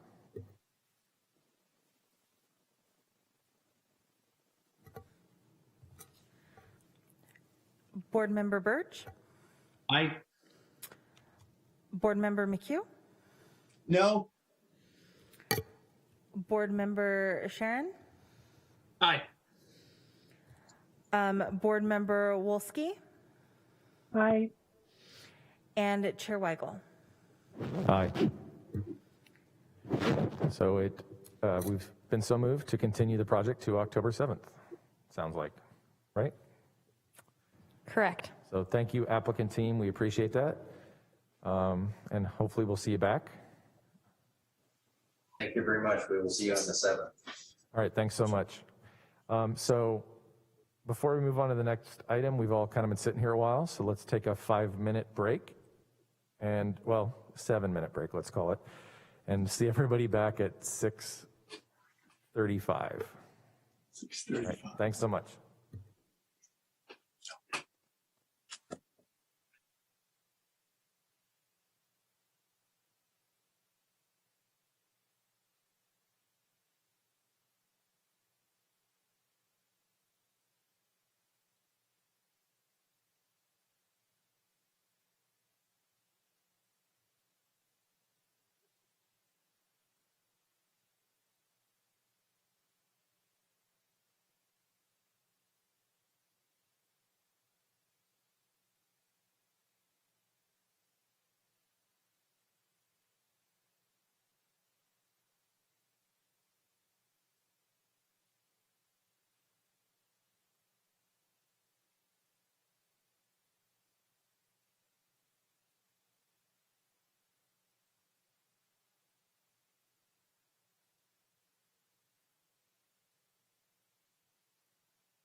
Okay, so let's have everybody turn on their cameras here, and then we'll get rolling in a minute.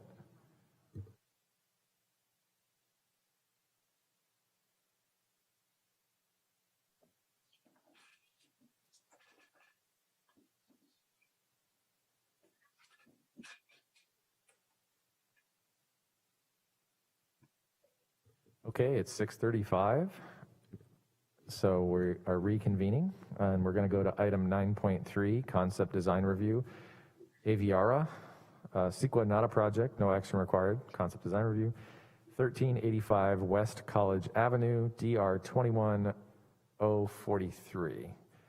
And I would like to turn it over to Susie Murray, who is the project planner, for the staff presentation.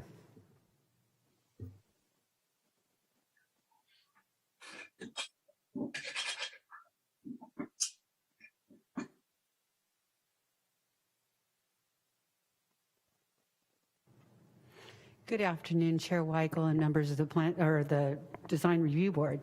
The project before you is Concept Design Review. Again, no action is required. It's the Aviara Apartments located at 1835 West College Avenue. Again, it's Concept Design Review for 136 units, comprised of 3-story structures, 2- and 3-bedroom units, and it will be 100% affordable.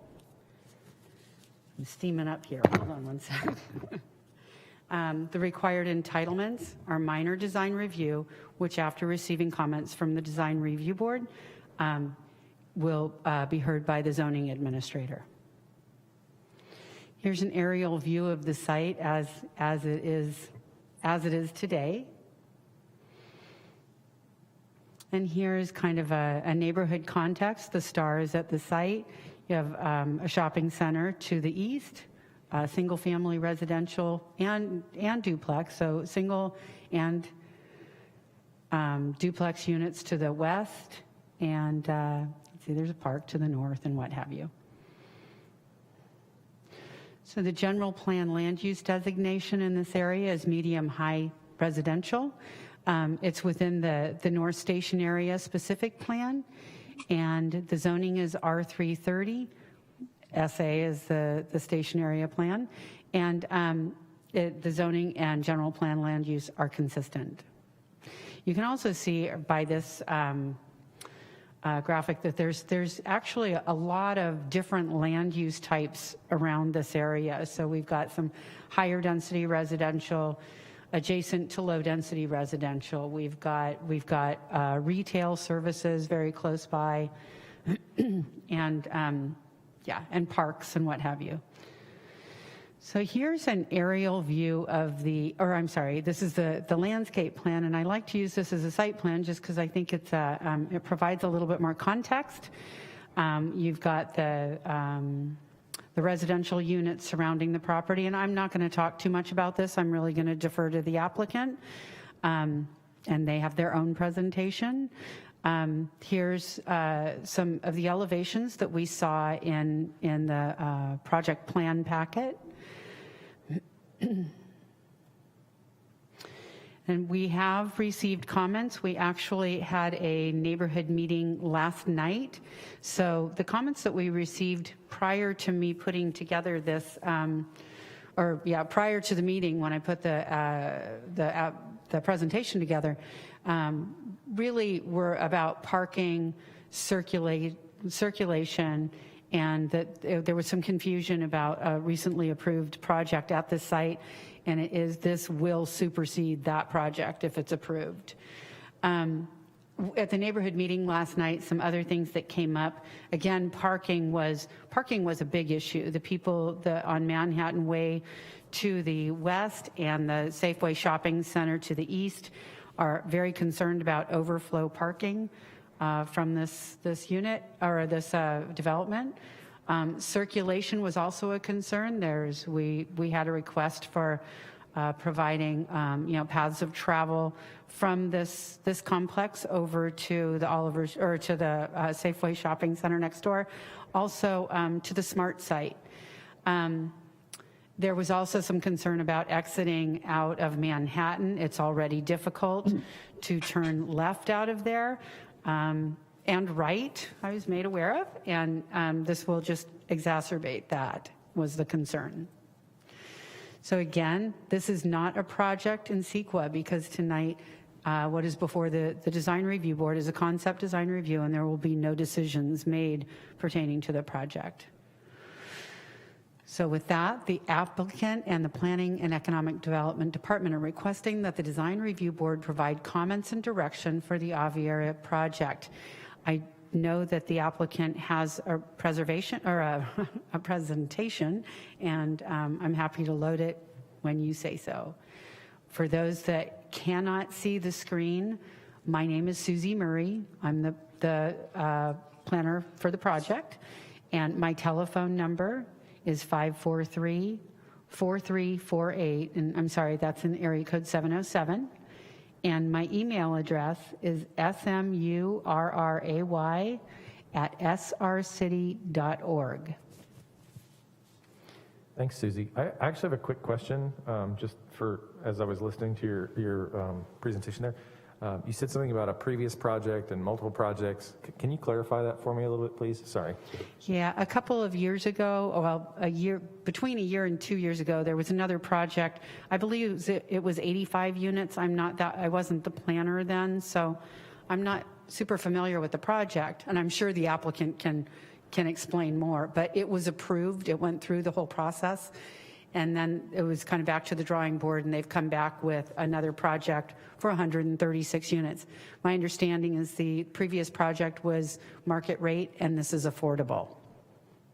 Okay, cool, thanks. Yeah, I'm remembering the project because I remember the developer. It's coming back to me. I think probably Adam and Michael were on the board then. They may remember it too. So excellent. All right, so let's go to the applicant for their presentation, and Michelle, can we get them hooked up with their top privileges? I'm gonna get their presentation. Yeah, you Just get the give me a presentation. minute. We'll do that over there, and we'll get it all rolling here. Jeff, you should be able to unmute yourself. Yes, I just saw that. Thank you. And then I go back here. So do you have our slides loaded up or ready to go? I'm getting there. Bear with me. Yeah, I get it. So while Susie's loading that up, could you address the previous project for us? Yes, let me just introduce myself first and our team. My name is Jeff Johnson. I'm a principal with McKellar McGowan Real Estate Development, and we are obviously the developer on this project and also the owner of the site. My partner, Kirk Mckinley, is here with us today as well. And our team is here also. The presenters are going to be Kirk Mckinley, our architect with McKinley and Associates, Christine Talbot, our landscape architect with Quadriga, and James Jensen will be available to answer questions as needed. He is our civil engineer with Adobe Engineering. And we also have in the house tonight our affordable housing consultant, Chelsea Investment Corporation, and they are here in the form of Sherry Hoffman, I believe, is in the house. It was two hours ago we all assembled, so I'm hoping everybody's still here. Yeah, so we have Sherry Hoffman and Becky Constantine, and I believe we have Ken Gunn from Con Am. Con Am would be the ultimate manager of the property in case there are operational questions people have. As far as your question, and thank you, Chair Weigel and Design Review Board, we are really pleased to be here today. I just, at the risk of sounding, something, I want to say we appreciate this process a lot. It's really valuable to us, I think, to be able to get this kind of early review and early input from the Design Review Board. So we really appreciate your time and we appreciate this opportunity. We did, boy, I don't have the exact date in my mind. It was a year and a half ago. We did go through the review process and did get a 117 unit market rate project approved for this site. Because of the different incentives and and the need for affordable housing in this state. We've been thinking for a long time about how do we get our hat in that ring and how do we participate. And we have chosen to propose this project as 100% affordable as opposed to the market rate to kind of respond to those incentives we see from the government. And we have, in doing that, we have Chelsea Investment Corporation as our advisor and consultant on this. They've done a ton of affordable housing projects in the state of California, I think primarily in the South, but I think everywhere in California. And our architect, Kirk Mckinley, has been involved in those projects as well. So the planning and design of affordable projects is definitely in the wheelhouse of the team you are looking at today. Does that answer your question, Chair Weigel? It absolutely does. And while you were talking, I went to your website and I found the project, and I very clearly remember reviewing it now. Okay. Yes. Right. So it's great. And we did make some changes, which I think, but based on your guys' review last time, we did make some changes to the architectural style. And I'll leave. I don't want to get on Kirk's toes here, but Kirk McKinley. But we did change some of the dramatic, more modern elements to a more residential sort of style at your guys' direction, and you'll see that in what we're presenting today. So if you can, yeah. So I think we've got the presentation up now, so you can just go to your team and walk us through this. Thanks so much. Okay, so let me just sort of set the table. So if you can go to the next slide, please. Okay, this is the site. We are at 1385 West College Avenue. We are in the North Station priority area, and we're about just under 4 acres. We are just to the west of a very large Safeway shopping center, and it's also a neighborhood shopping center. So a lot of the basic day-to-day needs of our residents can be satisfied right there, walking distance. We're also close to Finley Community Park. I don't need to tell you all the amenities that are available there for our residents. And West College is on a bus route as well, heading to the SMART station. Maybe the next slide. This is our this is part of our landscape plan. This is also slide 23. Has a little more detail on this, and Christine Talbot will talk more about this, but this just gives you an idea of the site plan. We access off of West College and off of Cowell, and you can see where we have neighboring properties, we hold back. So on that west side, where you see at the kind of at the bottom of the page, there is no building on the property line, and similarly to the north.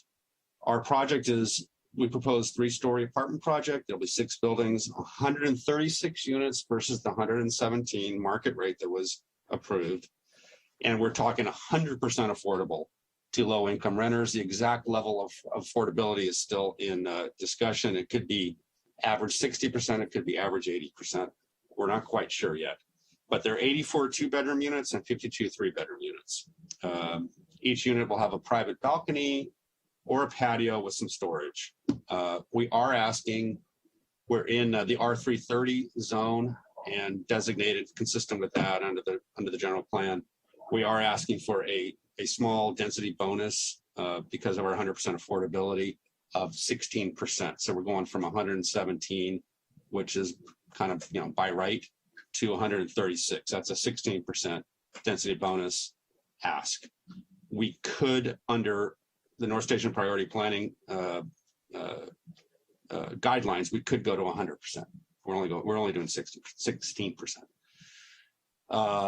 The parking, I know, has been a question for the neighbors. We have 174 parking spaces on this particular site plan here. In the evolution of the site plan, we're getting a few more. It looks like at 178. That's about a 1.3 ratio. Our requirement is 1.0. So we're overparked based on that requirement. There's been some discussion about the Cal Lane, and I will leave it to James and the engineering folks to talk about that maybe in more detail, but we are going to improve Cow Lane on our side to city standard. And in doing that, we will be adding, we believe we will be adding parking, off-site parking there, which does not count against our, doesn't count for our 174 parking spaces or 178. And there will be about 17 units or 17 parking spaces added on Cow Lane there. Next slide, please. That's a less pretty picture of the site plan. Next slide. And this is kind of a summary of what I just explained. There'll be 6 buildings. Height limit is 45 feet, will be 32 to 37 feet. And there's some more details there. At this point, if you can go to the next slide, at this point, I would like to turn it over to Kirk Mckinley.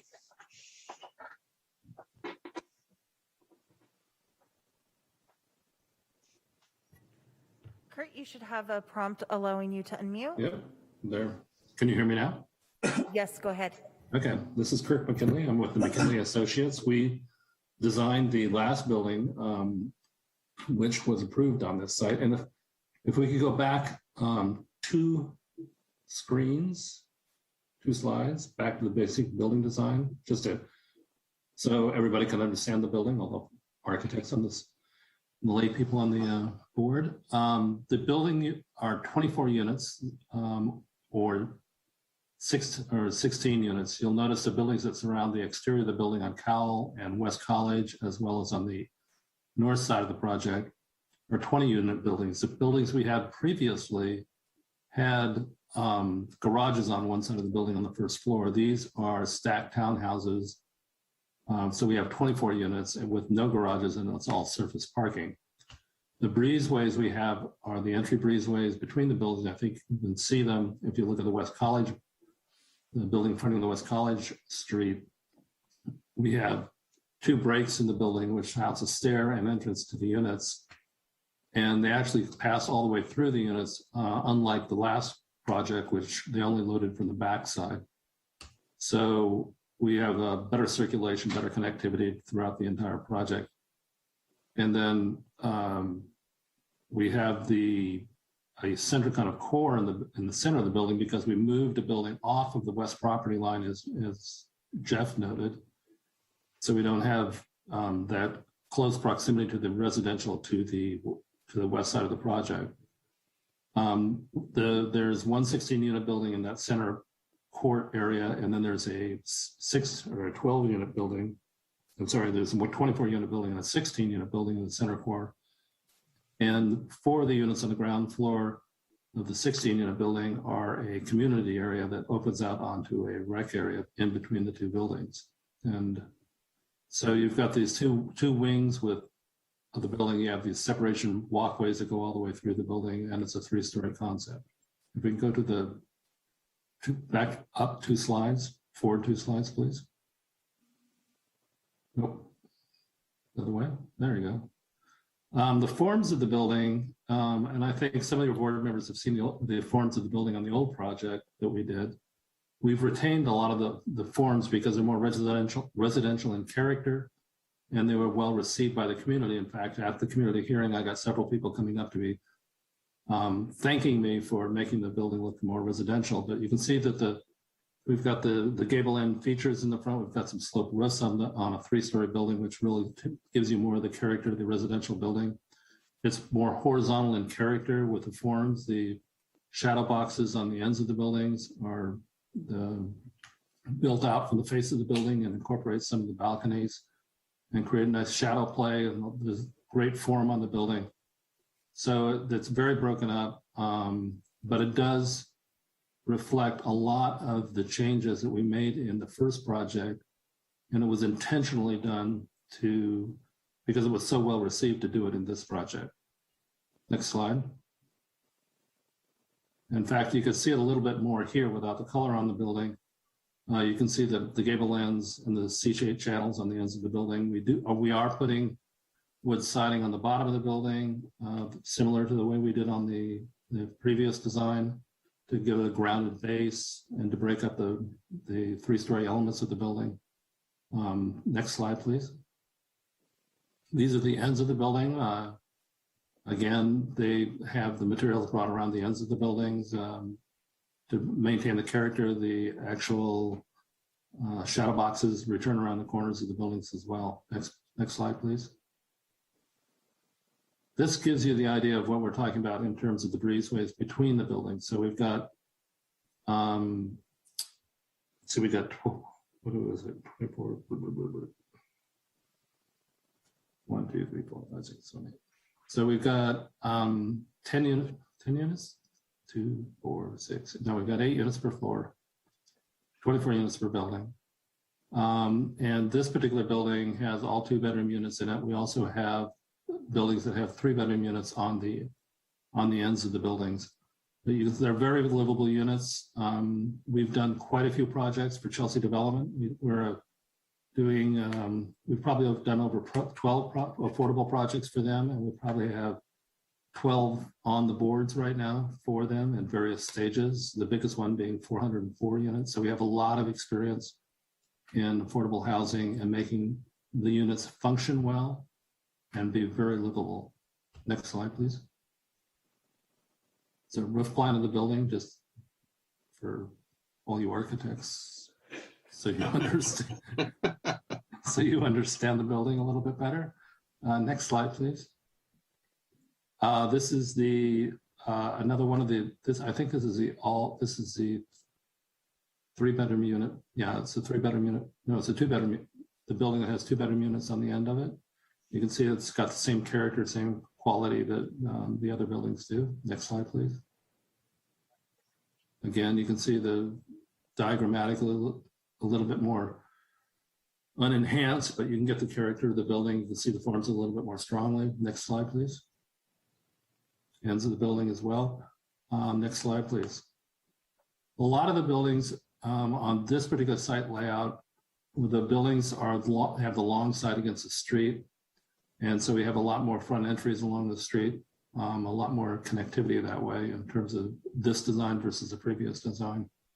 But you can see how the buildings are very similar in character, and they all have these breezeway concepts, and they're structured the same way. Next slide, please. And a roof plan. Next slide. This is the smaller building that's got the community center on the ground floor. Next slide.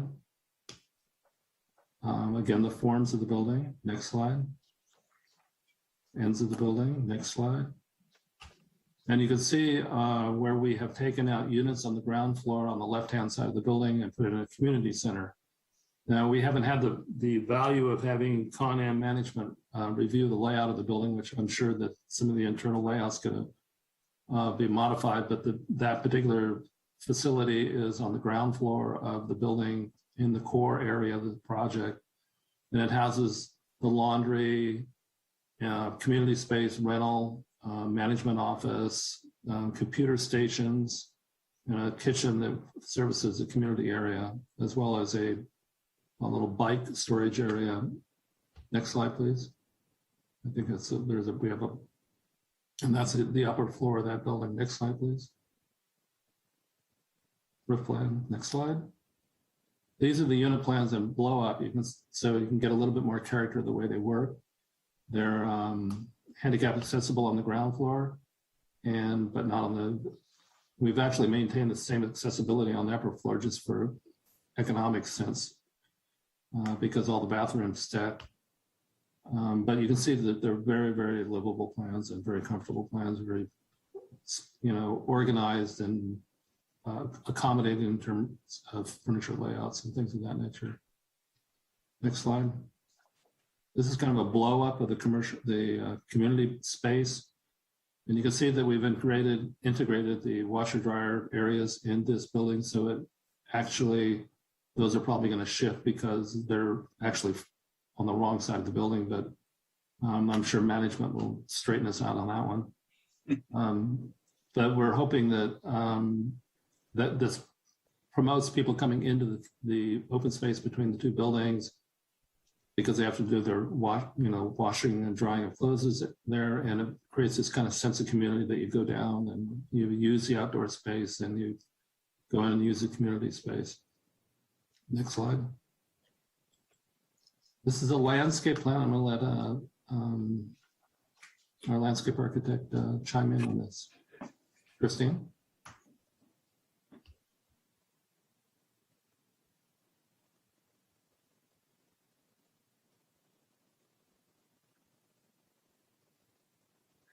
Hello, Christine.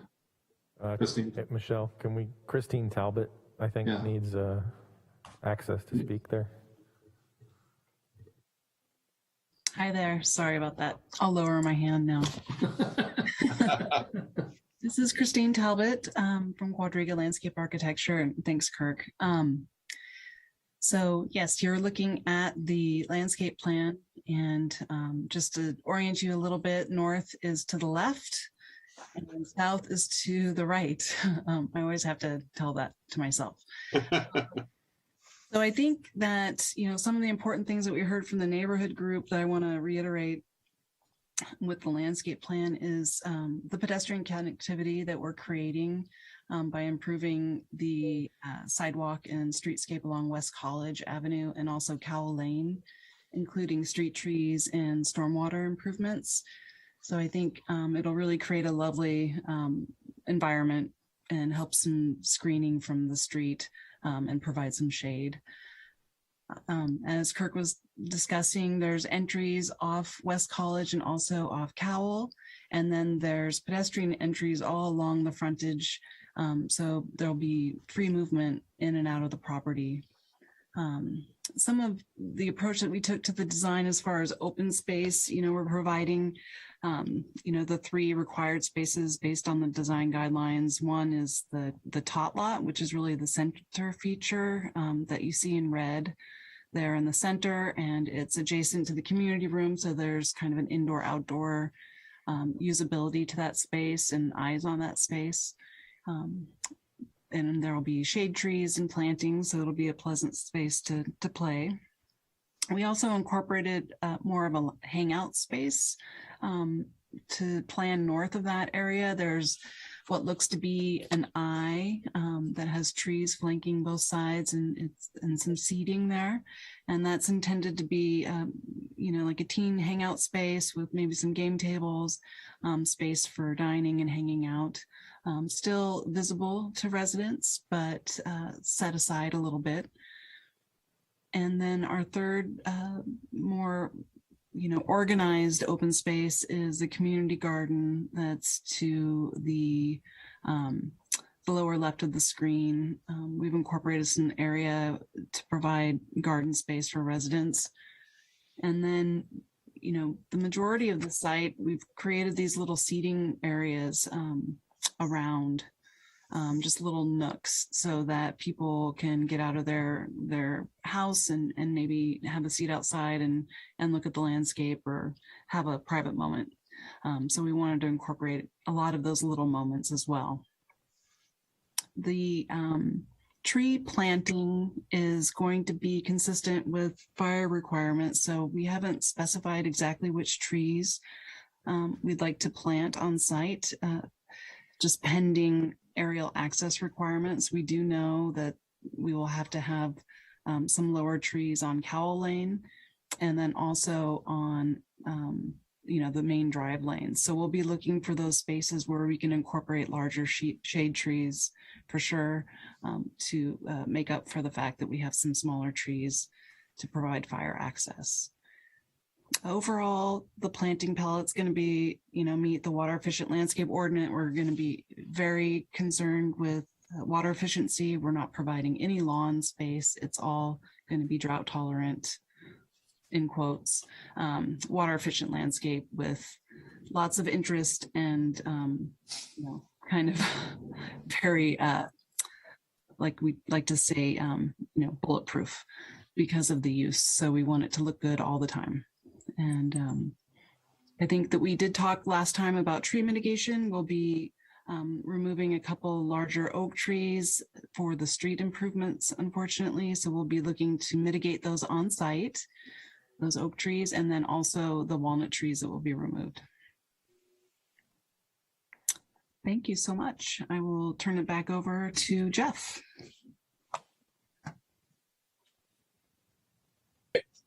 Yeah, I thank you, Kirk and Christine. And I think at this point, that concludes our presentation, and we look for your comments and input. Cool. Thank you so much for your presentation. Thank you. I went and dug it out for the board. If you guys want to look at the December 5th, 2019 minutes from our meeting then, which you can look at in iLegislate on your iPad, that is where the comments were recorded from the November 7th meeting where we reviewed the original project. If you're curious about kind of what the commentary was about the previous project. So if you want to go dig that up, feel free to. And so that being said, I think we'll go to public comment. Is everybody cool with that? And then we'll go to our questions and go from there. So we'll go to public comment now. And 3 minutes a person. Again, reminder, we'll put it up on the screen here. And then please only comment about the project currently being discussed. So do we have any raised hands? Judy, you should have a prompt allowing you to unmute, and if you could please state your name for the record. Sure. This is Judy Urbis. You all know me. The plan from 2 years ago created great concern on our Manhattan Way neighborhood. This one is probably triple that. Parking is already dense on Manhattan Way, especially on the south end nearest this proposed project. There are 3 multifamily units on that end without adequate off-street parking. And there is even someone who lives on West College who has to park on Manhattan because there's no parking on West College. I wonder where you expect 250 to 300 cars to go, and that number will be addressed by my husband in a minute. Recently in Sendera development down off of Stony Point, off of Sebastopol Road, which is a market rate, I was told there are many as 5 cars per home, and there's virtually no street parking available most of the time. I visited a friend there. I had to park illegally across his driveway to be able to see him. People do not ride or near empty buses. They drive cars. I would like my guests to be able to park near my home. It was suggested we might get parking permits, but the city does not enforce those on the evenings and on the weekend, which is when most of the cars would be parking. Yes, we need affordable housing, but build it with realistic parking, not just what is allowed. What is legally allowed is not necessarily what is best for the existing community. Our quality of life and property values are important too. This parking situation is a disaster for Manhattan Way homeowners and residents. Please, please don't allow this to happen to us. And then I would like to ask a question, which I'm sure can't be answered right now, but perhaps someone who can provide this to me. I'd like to know where all of the affordable apartment complexes in Santa Rosa are. And I'd also, for the developers, like to have the addresses of your affordable projects in San Diego that are managed by the same management company. I would really appreciate having those. And thank you. And my husband wants to talk now too, so I'll cede my 40 seconds to him. Can I do that? You could also, what we've done in the past, if there are 2 folks in the same household that, or just sitting in the same place, is we've allowed them the same 3 minutes, just because you're a different person. So if he's not logged in separately, we'll just go ahead and restart the 3 minutes and have him state his name in the same way that you did. So go ahead, sir. Hi, my name is Greg Urbis, and I also live at 1239 Manhattan Way.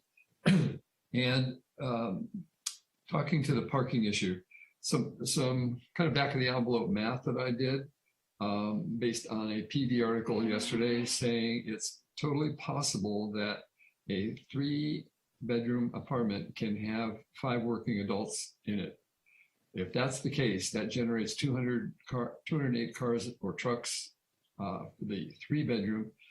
Same sort of concept with the number of possible working adults in a 2-bedroom could add another 252 cars for a grand total of about 460 cars. 174 designated individual parking spaces.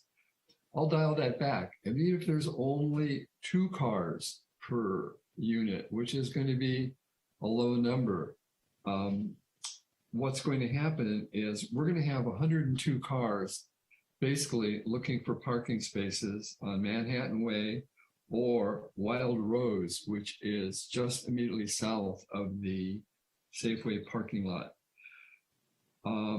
If any of you live anywhere near the Safeway on West Side, I implore you to sit at the south end of Manhattan Way and look left and right during about any hour you pick, other than from midnight till 4 o'clock in the morning. Given the fact that this project is going to have an outlet to West College on West College and another one on Cowell, the backup for us to make left turns and sometimes right turns is going to become really problematic and dangerous. There is a bend in West College just east of Manhattan Way that makes it difficult to see cars coming in that direction. That road is now I wouldn't call it a drag strip, but it's definitely a raceway. And cars have to be going at times well over the speed limit. And I would hazard an uneducated guess that some cars are going down that road at times at 60 miles an hour. Somebody is going to get killed. And from what we heard yesterday, the chances of additional stoplights have not worked well. Speed strips don't work because first responders don't like to have to slow down their rigs to get across it. And there's just a lot of very deep-rooted concerns about traffic impact, parking impact, and quality of life and property values on every resident I've talked to on Manhattan Way. Thank you very much for hearing my comments. Thanks so much. We appreciate your comments and your wife's. We'll move on to the next raised hand, please. Just out of curiosity, how many do we have? We have 3 Okay, cool. currently. Thanks. Andre, you should have a prompt allowing you to unmute. And if you could please state your full name for the record. Yes, hi, I'm Andre Lucero. I'm a property owner on Manhattan Way. You know, I had one comment initially about the design, which is, I think, I got to thank you for some of the sensitivities that have been shown by the design team based upon some of the previous comments. And I think a lot of concerns were taken into consideration. And I think that's great.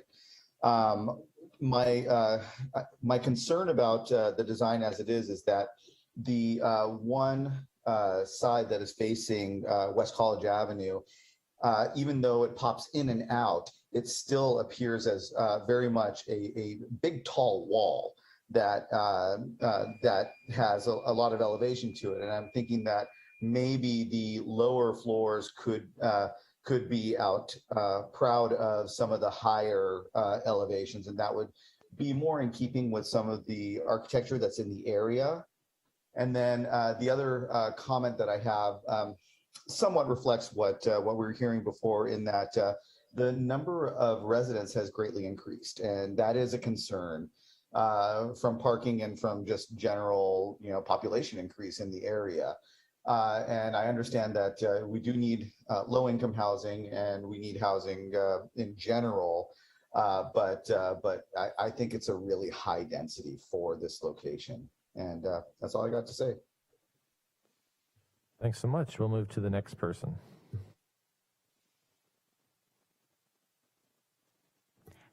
Natalie, you should have a prompt allowing you to unmute. And if you could please state your name for the record. Can you hear me? Yes, we can. Go ahead. Thank you. Natalie Mattei, Director of Real Estate for Safeway. I oversee our 6 stores in the city of Santa Rosa. I've worked in Santa Rosa for 21 years and have 24 years experience in the business. In addition to the letter that Safeway sent in this afternoon, I'd like to briefly touch on 4 items. Number 1, as mentioned in the last project discussion, I'd like to bring up notice. If we can ask for planning to please let us know the address that notice for Safeway was given. Additionally, the property owner of the shopping center, when I spoke with him previously, he had not been aware of the project either. So just want to see what addresses the city has on file. Number 2, I'd like to ask for a description of the process for review and approval of the project.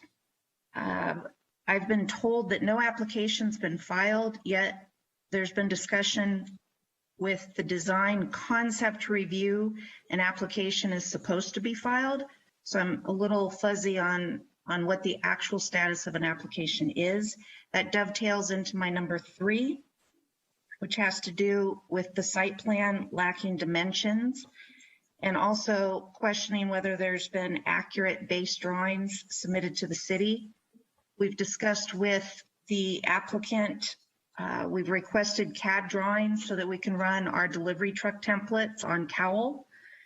And the drawings that we received had challenges with them. So I'm not sure if the drawings that we're reviewing tonight are similarly challenged.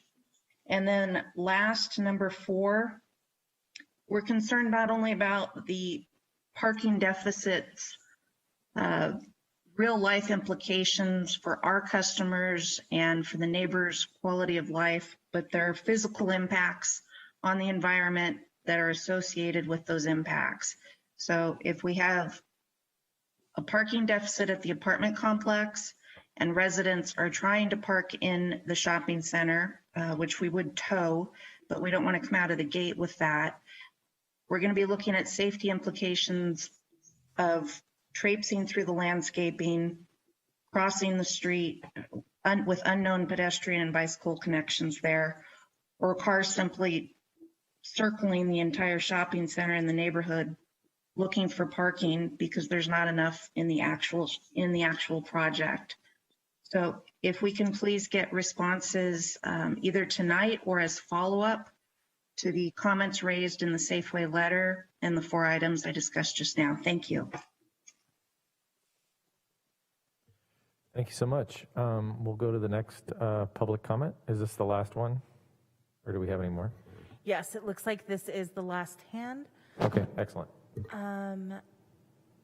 Oops, excuse me one moment. One second.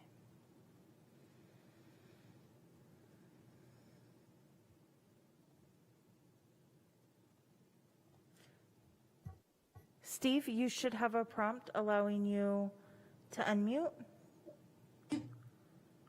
And if you could please state your name for the record.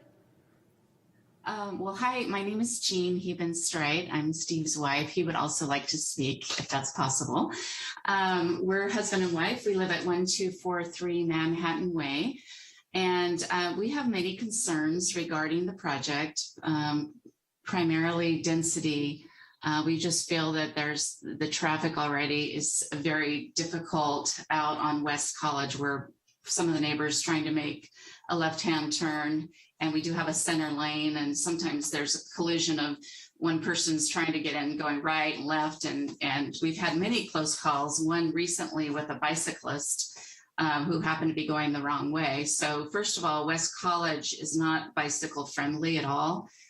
We are also cyclists, and we ride our bikes down there, and it's very scary. I imagine that this is going to be a continued concern. Also, in the current design plan of your egress, ingress to your apartments, it's very close to Manhattan. So I can't even hazard a guess as to what it's going to be like trying to add that with so many people in going in and out. We're already struggling with it. I can't imagine it without a stoplight at the very, very most least. And then once again, I feel like that property site is way too small to be trying to carry out a density of 136 units and doubling that in cars. I could see duplexes, possibly single family homes, but you're abutting another neighborhood with single family homes and some duplexes. And to me, this is completely unacceptable. I mentioned at our last meeting about the height of 3-story building. It's going to completely block out our sun, and air quality I'm concerned about. And usually we can see the sunrise in the east and also sometimes the moon. And I know that's going to be completely, a concern. And the design team has spoken very eloquently about the livability of their hard work they put into their designs, but I'm wondering, what about our livability as previous residents of this neighborhood that has been here for such a long time and has been, I don't know, just it's highly concerning to me. But I will stop there, and if my husband Steve could speak, that would be great. Yes, so we're going to reset the clock, and then if he could please, obviously, again, state his name and all the other pertinent information. He'll have 3 minutes to speak. So go ahead. Great, thank you. My name is Steve Hebenstreit, and obviously I live with Jean here on Manhattan Way. I think parking and traffic is the huge concern for everybody tonight. One of the things that hasn't been brought up too much tonight, but has been brought up before, was the increased traffic just coming down Manhattan.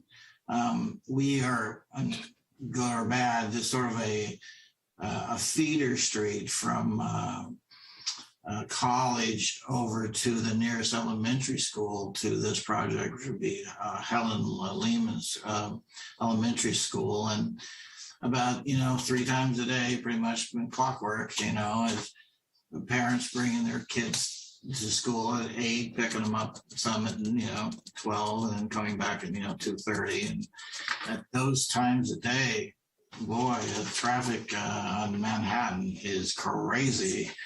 And now with the extra density and population, I'm sure many of those folks need to get their kids to elementary school, and the nearest way, the quickest way to do it is to come out of this project and go, 30 feet down College and turn right on to Manhattan and go flying down Manhattan because you're late and get your kids to school.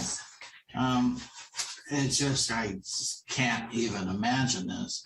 Manhattan's also a connector from College to Guerneville, which is a parallel road to College to our north. And a lot of people are cutting across Manhattan to get to Guerneville Road Manhattan just turns out good or bad. Unfortunately, is one of these very convenient cross streets between 2 very large, busy streets, College being very busy, too busy, like it's been brought up before. The speed limits, I would agree. Someone said it maybe wasn't a drag strip out there, but a raceway. I think it's a raceway. It's a drag strip. It is crazy on College. Somehow or other, I don't know how this hasn't been addressed yet by the city. And they're racing down Manhattan. They get over onto Guerneville, where I think they do the same thing, where they just speed up and down Guerneville.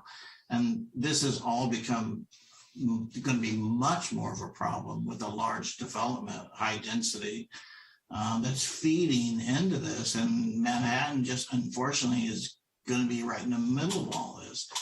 People are rushing them down Manhattan for all these various reasons. Anyways, that's it. My time's up.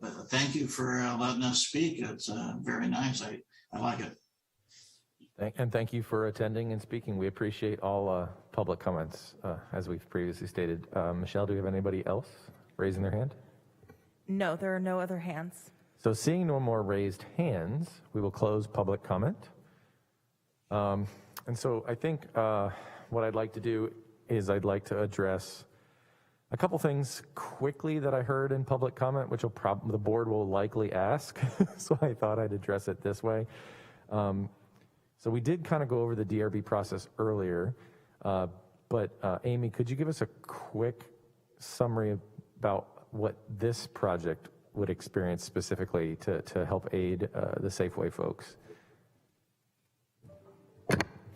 I'm going to pass it over to Susie since I think she's identified the path for this project, and then I can follow up as needed. Yeah, perfect. That'll work. Thanks. Yeah, either one of you guys. You'll get an answer.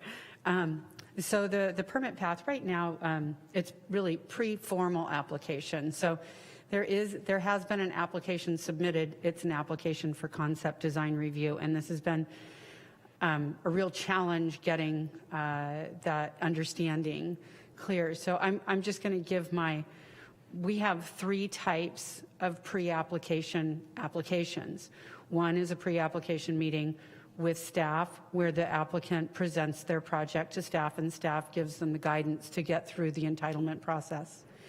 The second is a concept design review where the applicant has the opportunity, and planning really facilitates the discussion between the design review board and the applicant. And the third is a neighborhood meeting or community meeting. We call it neighborhood meeting, and that's where city staff facilitate a discussion between the developer or the applicant and the community. So last night we had a neighborhood meeting or the community meeting.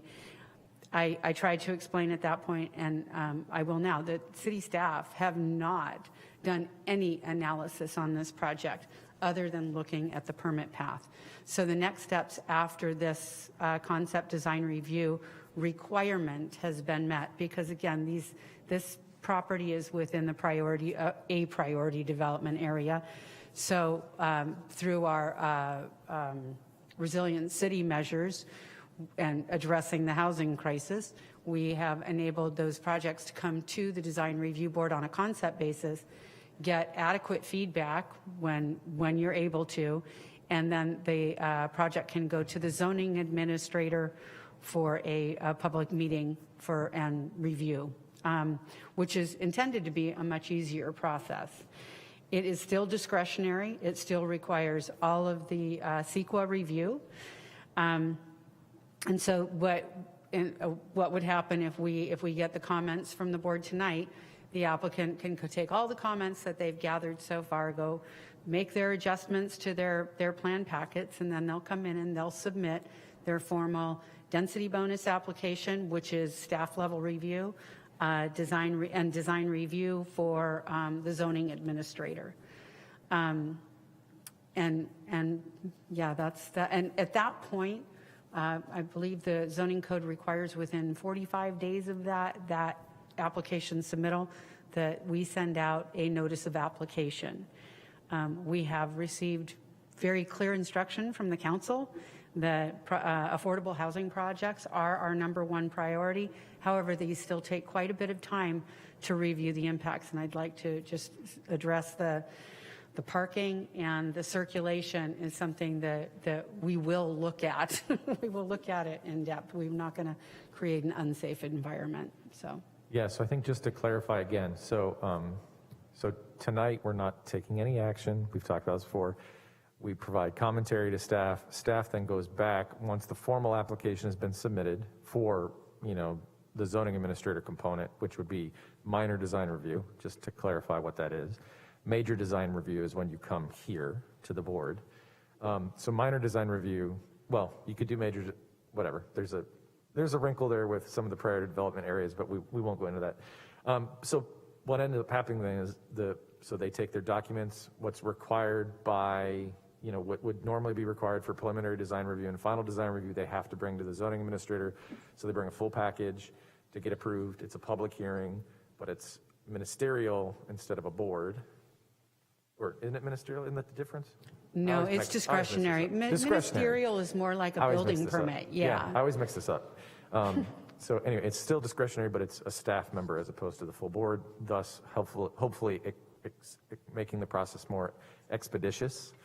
And so then, yeah, so that, I think, so that was the process, right? And so I think the next piece that came to mind when questions were being asked, and I think this may be important for the public to understand, and maybe the applicant can answer this for me, is they can build their project that is already approved. They could build their market rate project if they wanted to, because it's approved, right? I mean, they would have to get their building permits and all that kind of stuff, but they could effectively, if they wanted to, they could just scrap this whole thing and build what's approved, correct? That's true, so long as the project stays alive. So typically, I haven't researched this project, but I would assume it was approved for a 2-year period. They can file an extension 30 days prior to that expiration, and I think they're entitled to 4 one-year time extensions. So they could technically keep the project alive for 6 years after. Then the state's also stepped in and given some housing projects additional extensions. I think at this point it's 18 months for projects that don't include a tentative map. So that bumps us up to 6 or 7.5 years that it could stay alive. And so there's a specific reason I'm asking here. So if we can get the applicant, they're speaking back, I'm going to ask a question about what was the previous unit count, what's the current unit count, what was the previous parking count, and what's the current parking count. I think this may be somewhat enlightening to both the board and the public.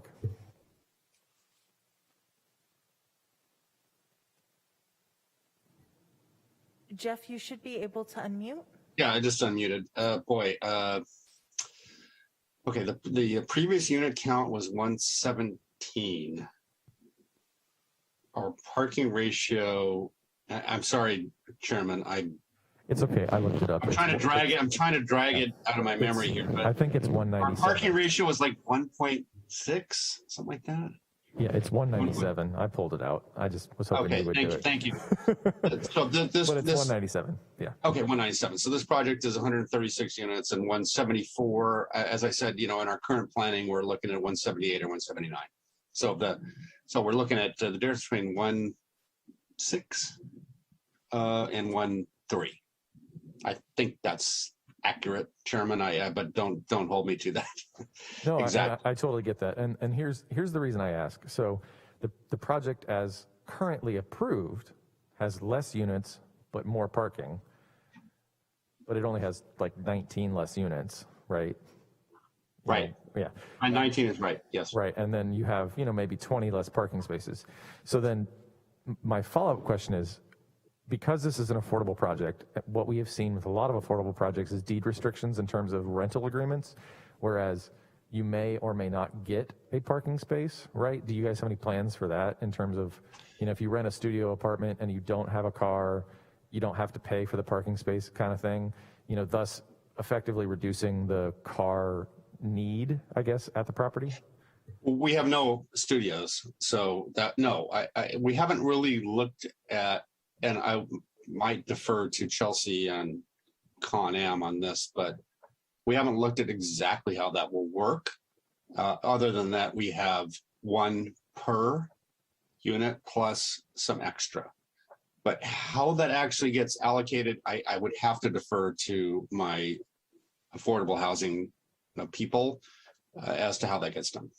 Yeah, totally. I guess what I'm trying to mention to, I think, the public is, many of these affordable housing projects have some sort of item written into their rental agreement about what kind of parking space they get, if they get one, if they don't get one. And if you guys don't have that figured out right now, that's totally fine.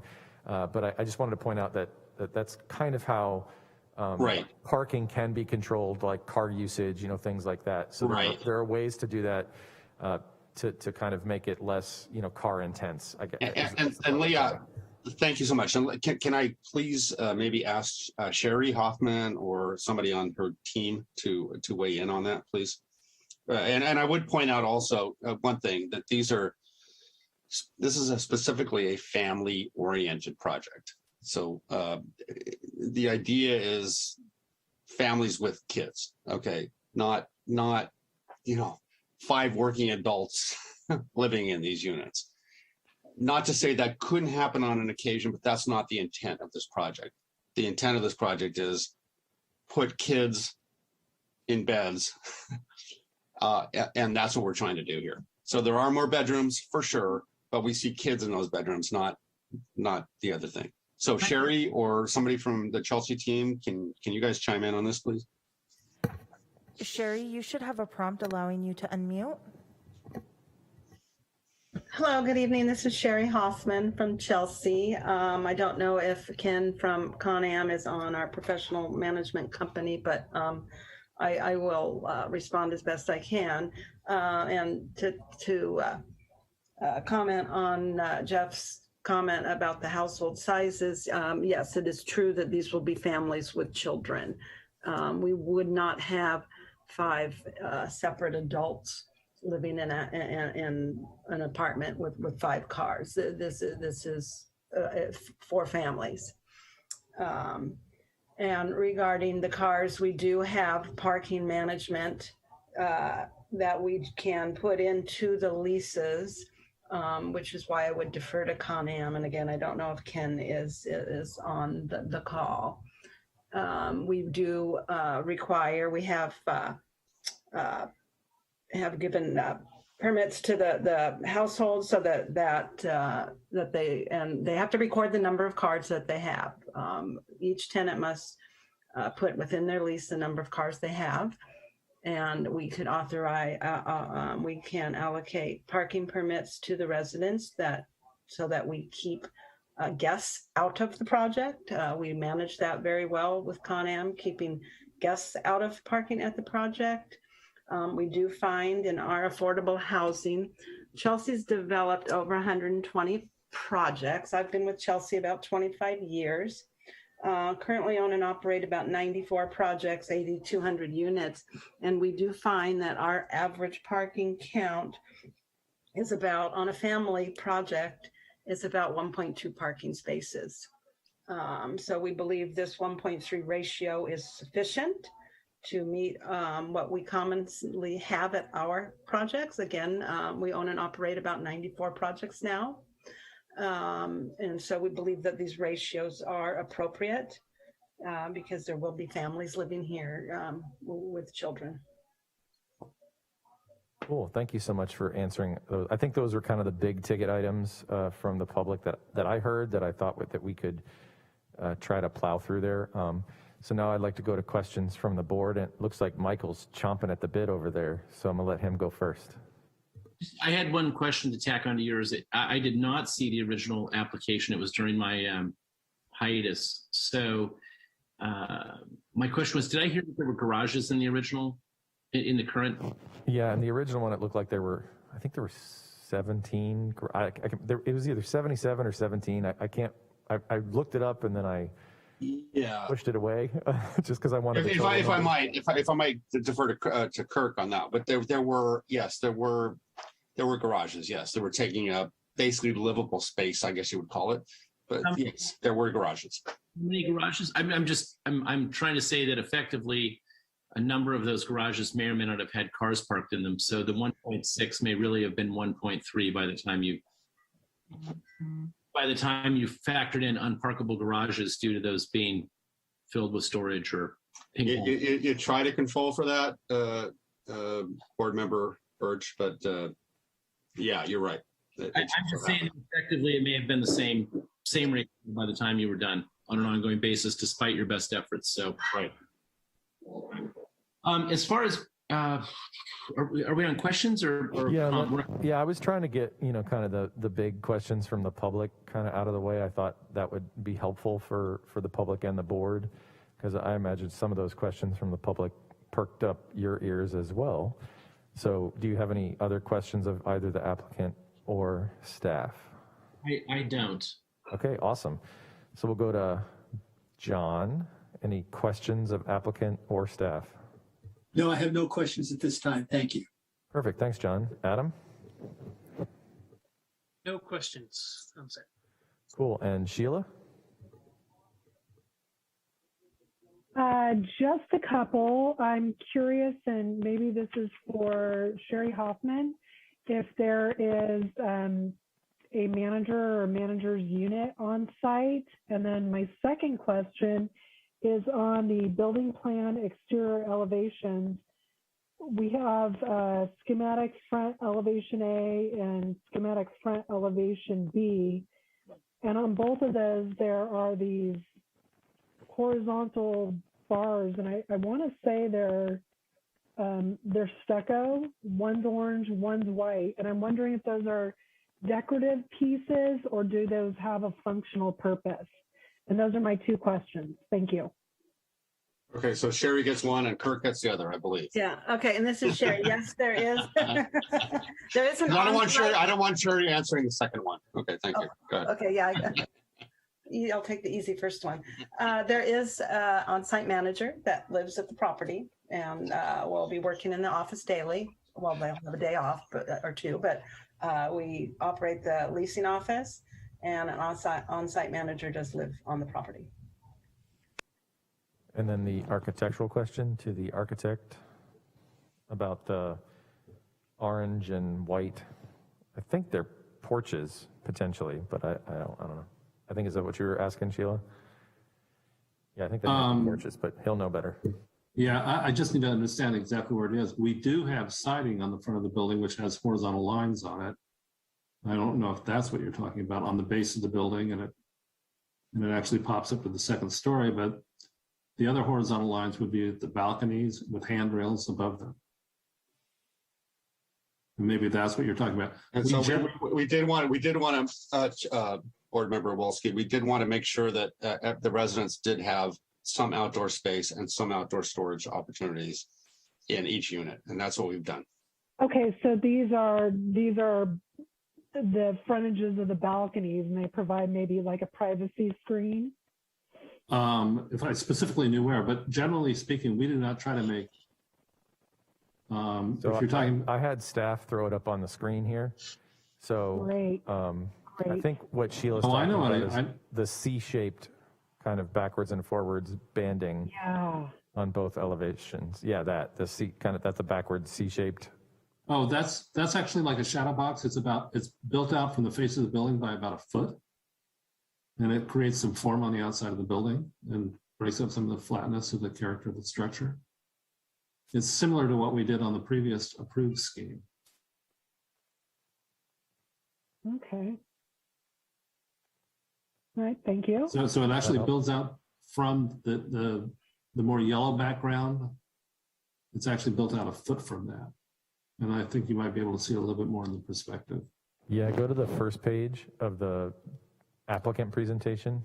I think that you can definitely see it on that. It's very clear on the 3D view.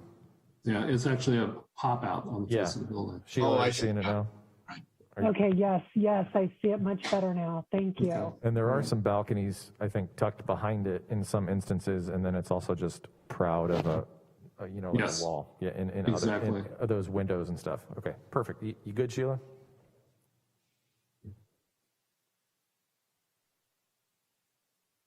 Okay, any other questions from the board before we go to comments? Okay, seeing no more questions. Sheila, would you like to start on your comments on the project, or do you want to go last? It's up to you. I can go. I'm in between my computer glasses and looking at things. Okay. Well, we were just talking about, the shadow box effect for me. And this is, Board Member McHugh will probably find this nitpicky, but I'm not a huge fan of that C shape. I would prefer that we had, I guess it's the horizontal wood siding going vertical that whole way. For me, it's a little disruptive to have that piece go vertical there. That's just me. I really like that there's a manager on site. I think that will make a world of difference. So I appreciate learning that information. Like that it's an affordable housing project and that you're taking advantage of the incentives that are available right now. And let's see, I appreciate the separation from the neighbors, that you're having this, putting the parking next to the neighbors to the north and the west. I know there was some concern about shadowing, but it would be much greater if these buildings were next to them. You know, with the roof lines, I'm a little bit waffling on this. It looks a little bit gabled, and then we're going into this modern flat roof style. I'm almost wondering if it might look better. Most of the architecture here looks a little more modern and flat roof, and maybe it might look better just to keep to one style. I don't know how everyone else feels, but I felt it was a little disorienting to go from gabled to flat. Let's see if there's anything else. Oh, I noticed that on the landscape plan, some of the gathering and seating areas were near the trash enclosures. And, you know, we're a concept review, but I would just encourage you to put those, you know, locate those more in the open space areas and the community area and not near the trash enclosures. So those are my comments. Thank you. If I might just say, can I just say one thing on that? Yeah, totally. Yeah, go ahead. There's something I didn't mention, nobody mentioned, was there's a 75-foot PG&E easement that borders our west property line between us and the nearest home to begin with on Manhattan Way. And so back when we did all this originally, we did a shadow study, and it turned out that there was no significant, there was no impact on the properties to our west. And that was when we had a building on our west property line. So I just want you to be able to visualize this as we are a property with a 75-foot buffer between ourselves and our neighbors on Manhattan Way. So the idea that we're taking light and air, we did that study and we were very sensitive to that. And it turns out that just was not an impact. That's good to know. I appreciate that. I also forgot to mention, I like the open air hallways. I think that adds a lot of light and natural ventilation, and I like that aspect of the project. Thanks. Thank you. I had forgotten about that 75-foot easement. I remember we talked about it in a lot of depth. Yeah, it's a big one. It just we're very offset from our neighbors to the west. Very offset. Yeah, absolutely. And so now you have both the easement and the parking area. Right. To create so buffer. Exactly. It's all very, very far away. Exactly. Cool. All right. Board member Sharon, you're up. Hey, great. Yeah, and I'm glad first off that easement was brought up right away, Sheila, and that was part of that, because I was going to bring that up just to remind the process that is there. You know, because that was a big point of discussion in the first, I think it was 2 times that this came before us. And you've got good memory. Good memory, by the way. We had to come back. We do not want to come back again, by the way. Yes, exactly. Well, and it's funny because one of Board Member Wolski's comments about the gables, I wish Warren Hedgebest was here also for this meeting, because that was one of the things he wanted to, he commented upon and wanted you to bring into the second iteration of your design. So funny that was highlighted again, because the first iteration was very modern, but it was all the modern design that you were looking at, Sheila, and then now it's got that, you know, elements that kind of softened it. And so my first comment is that I enjoyed I was a proponent of your design when it was the previous iteration, and I still am a proponent of it and enjoy it now. And also appreciate that you mentioned that you kind of residentialified it, to make up a new word, that you've taken it and have kind of you know, you brought in some of that playfulness and are emphasizing that livability as well. Kudos for taking advantage of the incentives to look at affordable housing. That's great. We need all types of housing, but for you to kind of switch gears and to take advantage of some new incentives and looking at some new energy. And we, our previous discussion of the RENA, the housing allocation, this is great that you're willing and enthusiastic, and it's nice to hear about your also your other projects about doing affordable housing as well, because I think this could be a real asset. With this new iteration. So thank you for that, and kudos for going the affordable route. The design itself, as I said, I think this is a great evolution with what you brought before, and so I won't comment too much upon it because it did get to sort of comment on the original design a couple of times, but I think it's still a good design. It's innovative. It doesn't look like all other housing. It's got some real new feel to it, which I enjoy. Let's see. I'm also glad that the Susie Planner Murray, thank you for the great explanation and mapping out of the process moving forward with this, because this site, it certainly does, it's a very complicated site. You're wedged between a residential area, schools, and a shopping center, and West College Avenue, which is a complicated road. Certainly a racetrack. My son's preschool was just down the road from here, down across the street from the Finley Center, so I know this area very well. I would bike this area also, take my life into my hands. So I hear all of those these comments and the concerns, and I do hope, and I do know that the city is going to be looking at that as this project moves forward. Traffic calming, certainly, street lights will definitely be taken into under study, and so that's going to be very important, and especially with the neighbors' concerns about Manhattan Way. And we didn't really have anyone commenting from across College Avenue, but I'm certain neighbors across there are concerned and should be concerned as well.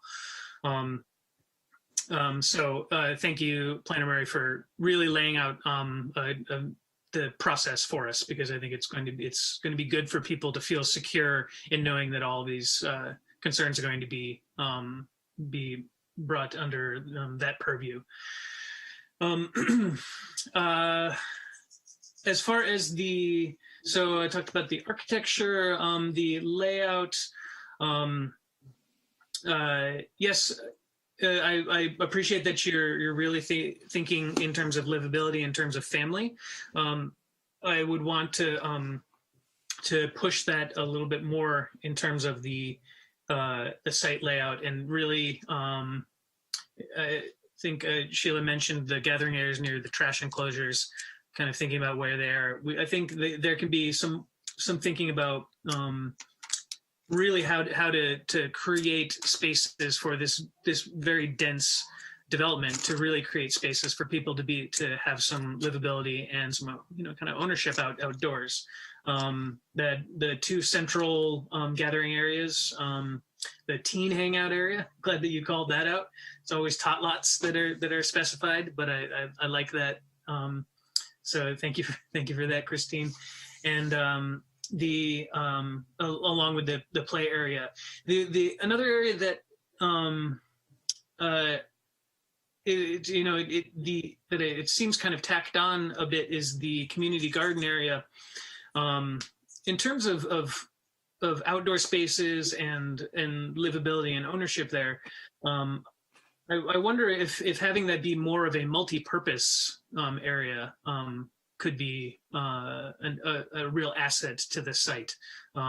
Gardens and being able to, when you live in an apartment, to get your hands in the dirt and grow things is very much an important thing to have for a lot of people. But there's a lot of people on here, and so thinking about ways that we can really have a lot of people be able to use these areas all at once. So it's the areas to be able to use the outdoors are limited, though, and so I understand those constraints as well. But I'm interested to see how the design thinking evolves, and the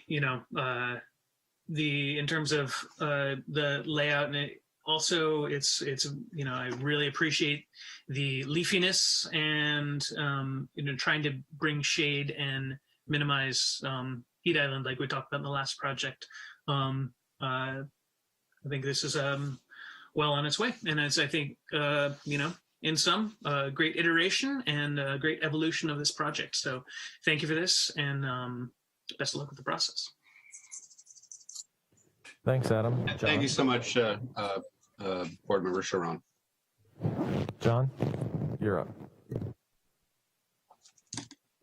Board Member McHugh, sorry. Oh, I'm sorry. I'll defer my comments to, I'd like to hear more from our fellow colleagues on the board. Oh, sure. No problem, John. We'll go to, do you want to go after me, or after both Michael and I are done? Do you just want to go at the end? Would that work for you? Yes, please. Yes, please. All right. No problem at all. Michael, you're up. Great, thank you. Yeah, this project is very well thought out. Had a great presentation tonight. I missed the first go around here. I'm glad to hear from Susie that several of the comments that were addressed by the public are yet to be approached by the city, and I'm certain that the city will do a great job through its review around traffic and safety issues and lots of other things. So again, coming back to the purpose of this board, I think that your roof drawings are incredibly sexy, so they are appreciated. Thank you for bringing them to the table here. Oh, that's very, very fascinating. Yes, I love the roof drawings. Yes. What they illustrate to me is I don't understand any of them, but go ahead. They illustrate to me how well thought through the entire project is, and to be able to take a look at those and be able to understand the project and its context is really important. I think that the design is fantastic. I love the gable roof piece and the traditional character that brings forward in a clean, contemporary way. And the contemporary, I love the way that the roof that runs over the second and third floor bridges pulls those things together. So I think that your eye never stops moving around these elevations. I think there's going to be a great deal of shadow and that we don't see looking at elevations.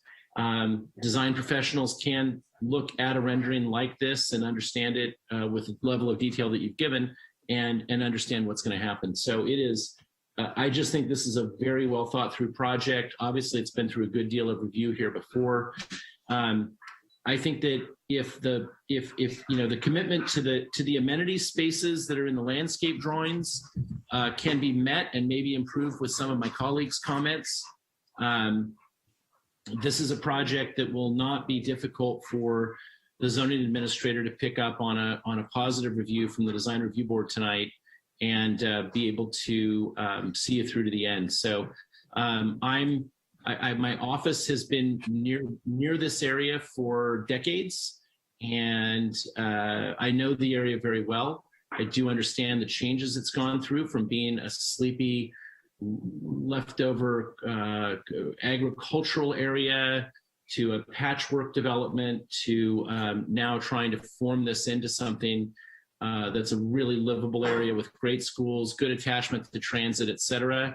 I want to throw out a hope that over time, the State Utility Commission and the City of Santa Rosa and SMART can work out the Jennings Rail Crossing not far from here, so that there's a walkable path. It's a long walk from here, but a walkable path to the station on Guerneville Road.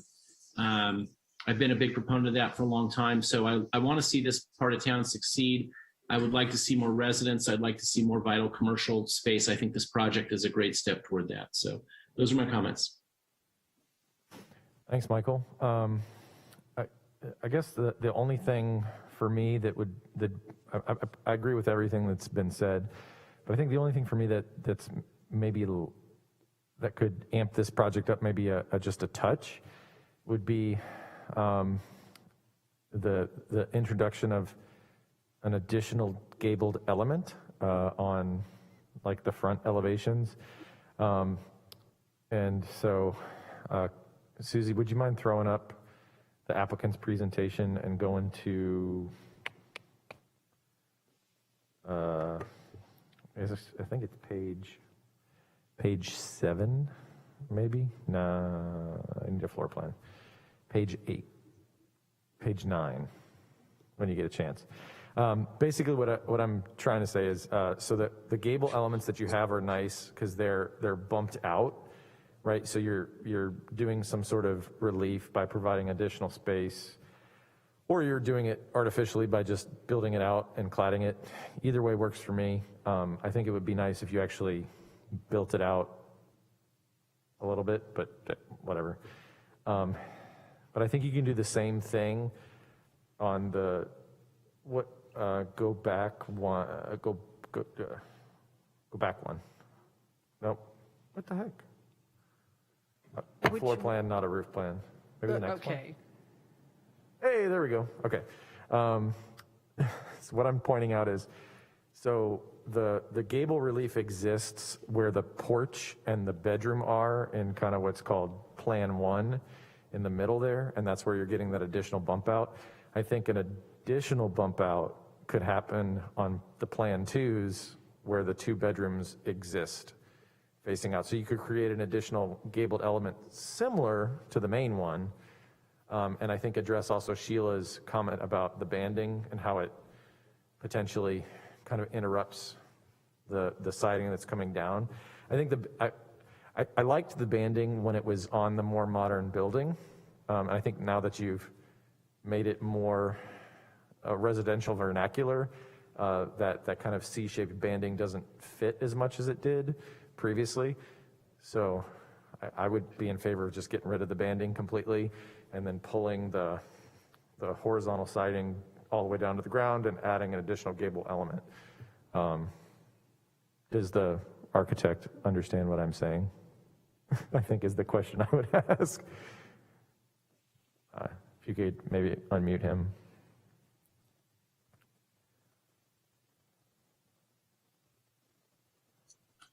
Sounds no, like I understand. Yeah, I'm here. Actually, the floor plans don't represent we're actually popping that element out on the gable ends.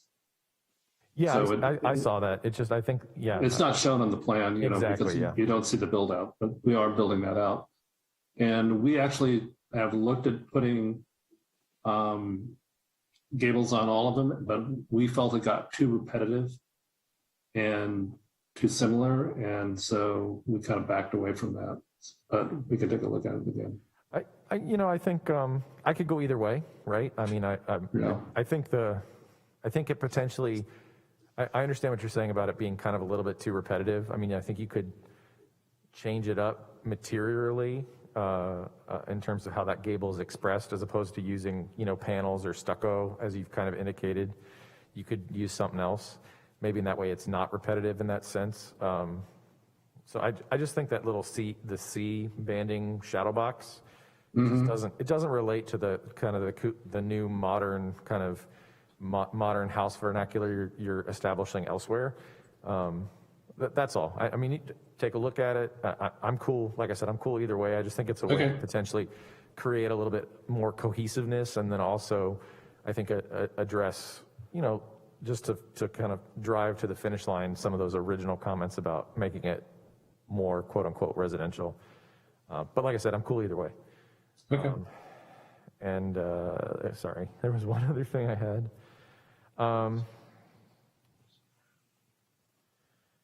The way that the gable that runs, I guess, longitudinally, the long gable, and how that transitions to the flat roofs on either side, I think that could be kind of looked at. I don't know if it means bringing the eave line up a little bit, so you don't have that little like kind of triangle nugget of the flat roof. I think that was what was bothering me Yeah, it's kind of a detail issue. Yeah, it's kind of a funky little detail. And, you know, we've actually done it before on other buildings, and it actually comes off really nicely. Oh, okay, cool. Yeah, I mean, it just, to me, it looks like a waterproofing nightmare. You're talking about this little, yeah, I know what you're talking about, the little connections. Yeah, the little transition. Yeah, so I mean, I would just maybe take a peek at it. If you think it's good to go, then we're probably okay. I just think it just feels a little fussy. But yeah, beyond that, I would agree with Sheila about pulling this out. We talked about that. And then the last final things, there's no trash enclosure details. Obviously, we would encourage you to make whatever trash enclosure you make feel like the architecture of the buildings. Sure. Since you didn't have anything submitted. Everybody loves a good-looking trash enclosure, let me tell you. And then obviously no lighting package was submitted, so that would obviously be required for the zoning administrator.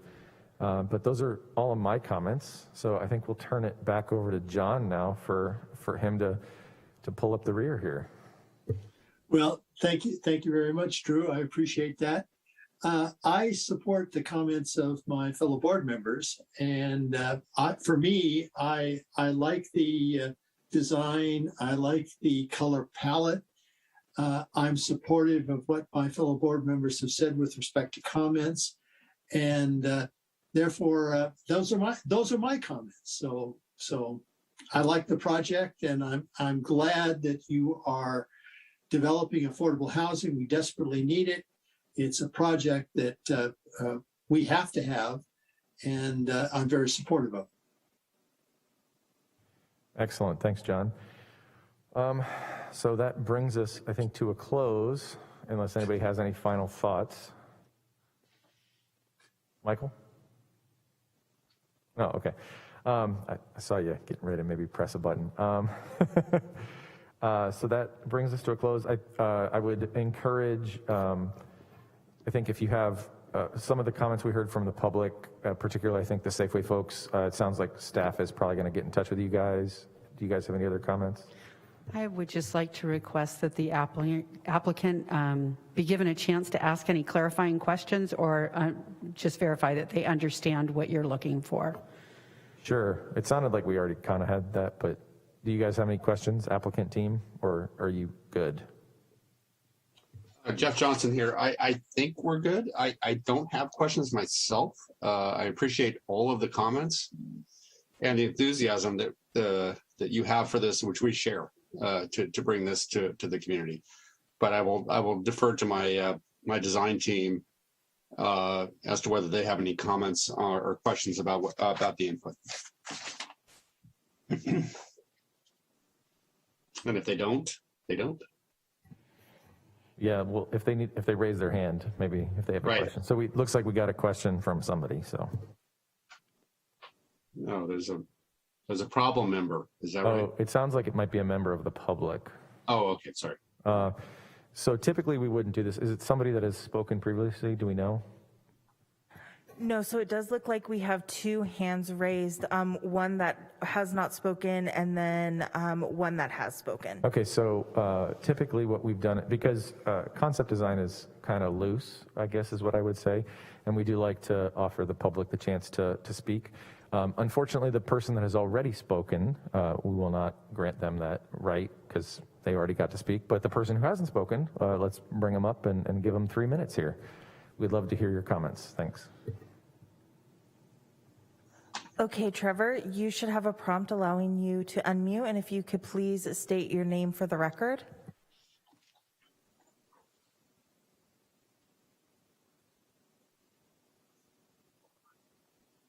Hello, can you fucking hear me? Yes, but if you could please not use that type of language, we would appreciate it. That's fine. I'm just, the water, the energy blackouts. I mean, what the fuck? You keep cramming people into Santa Rosa. I'm sorry, sir. I'm sorry. We're going to have to cut you off. That type of language is inappropriate. I apologize. That's really inappropriate in a public forum. Thank you very much. So with that, I think we're pretty much done. Does staff have any other comments? Okay. So I think that's it. Everybody have a great weekend. We will adjourn the meeting.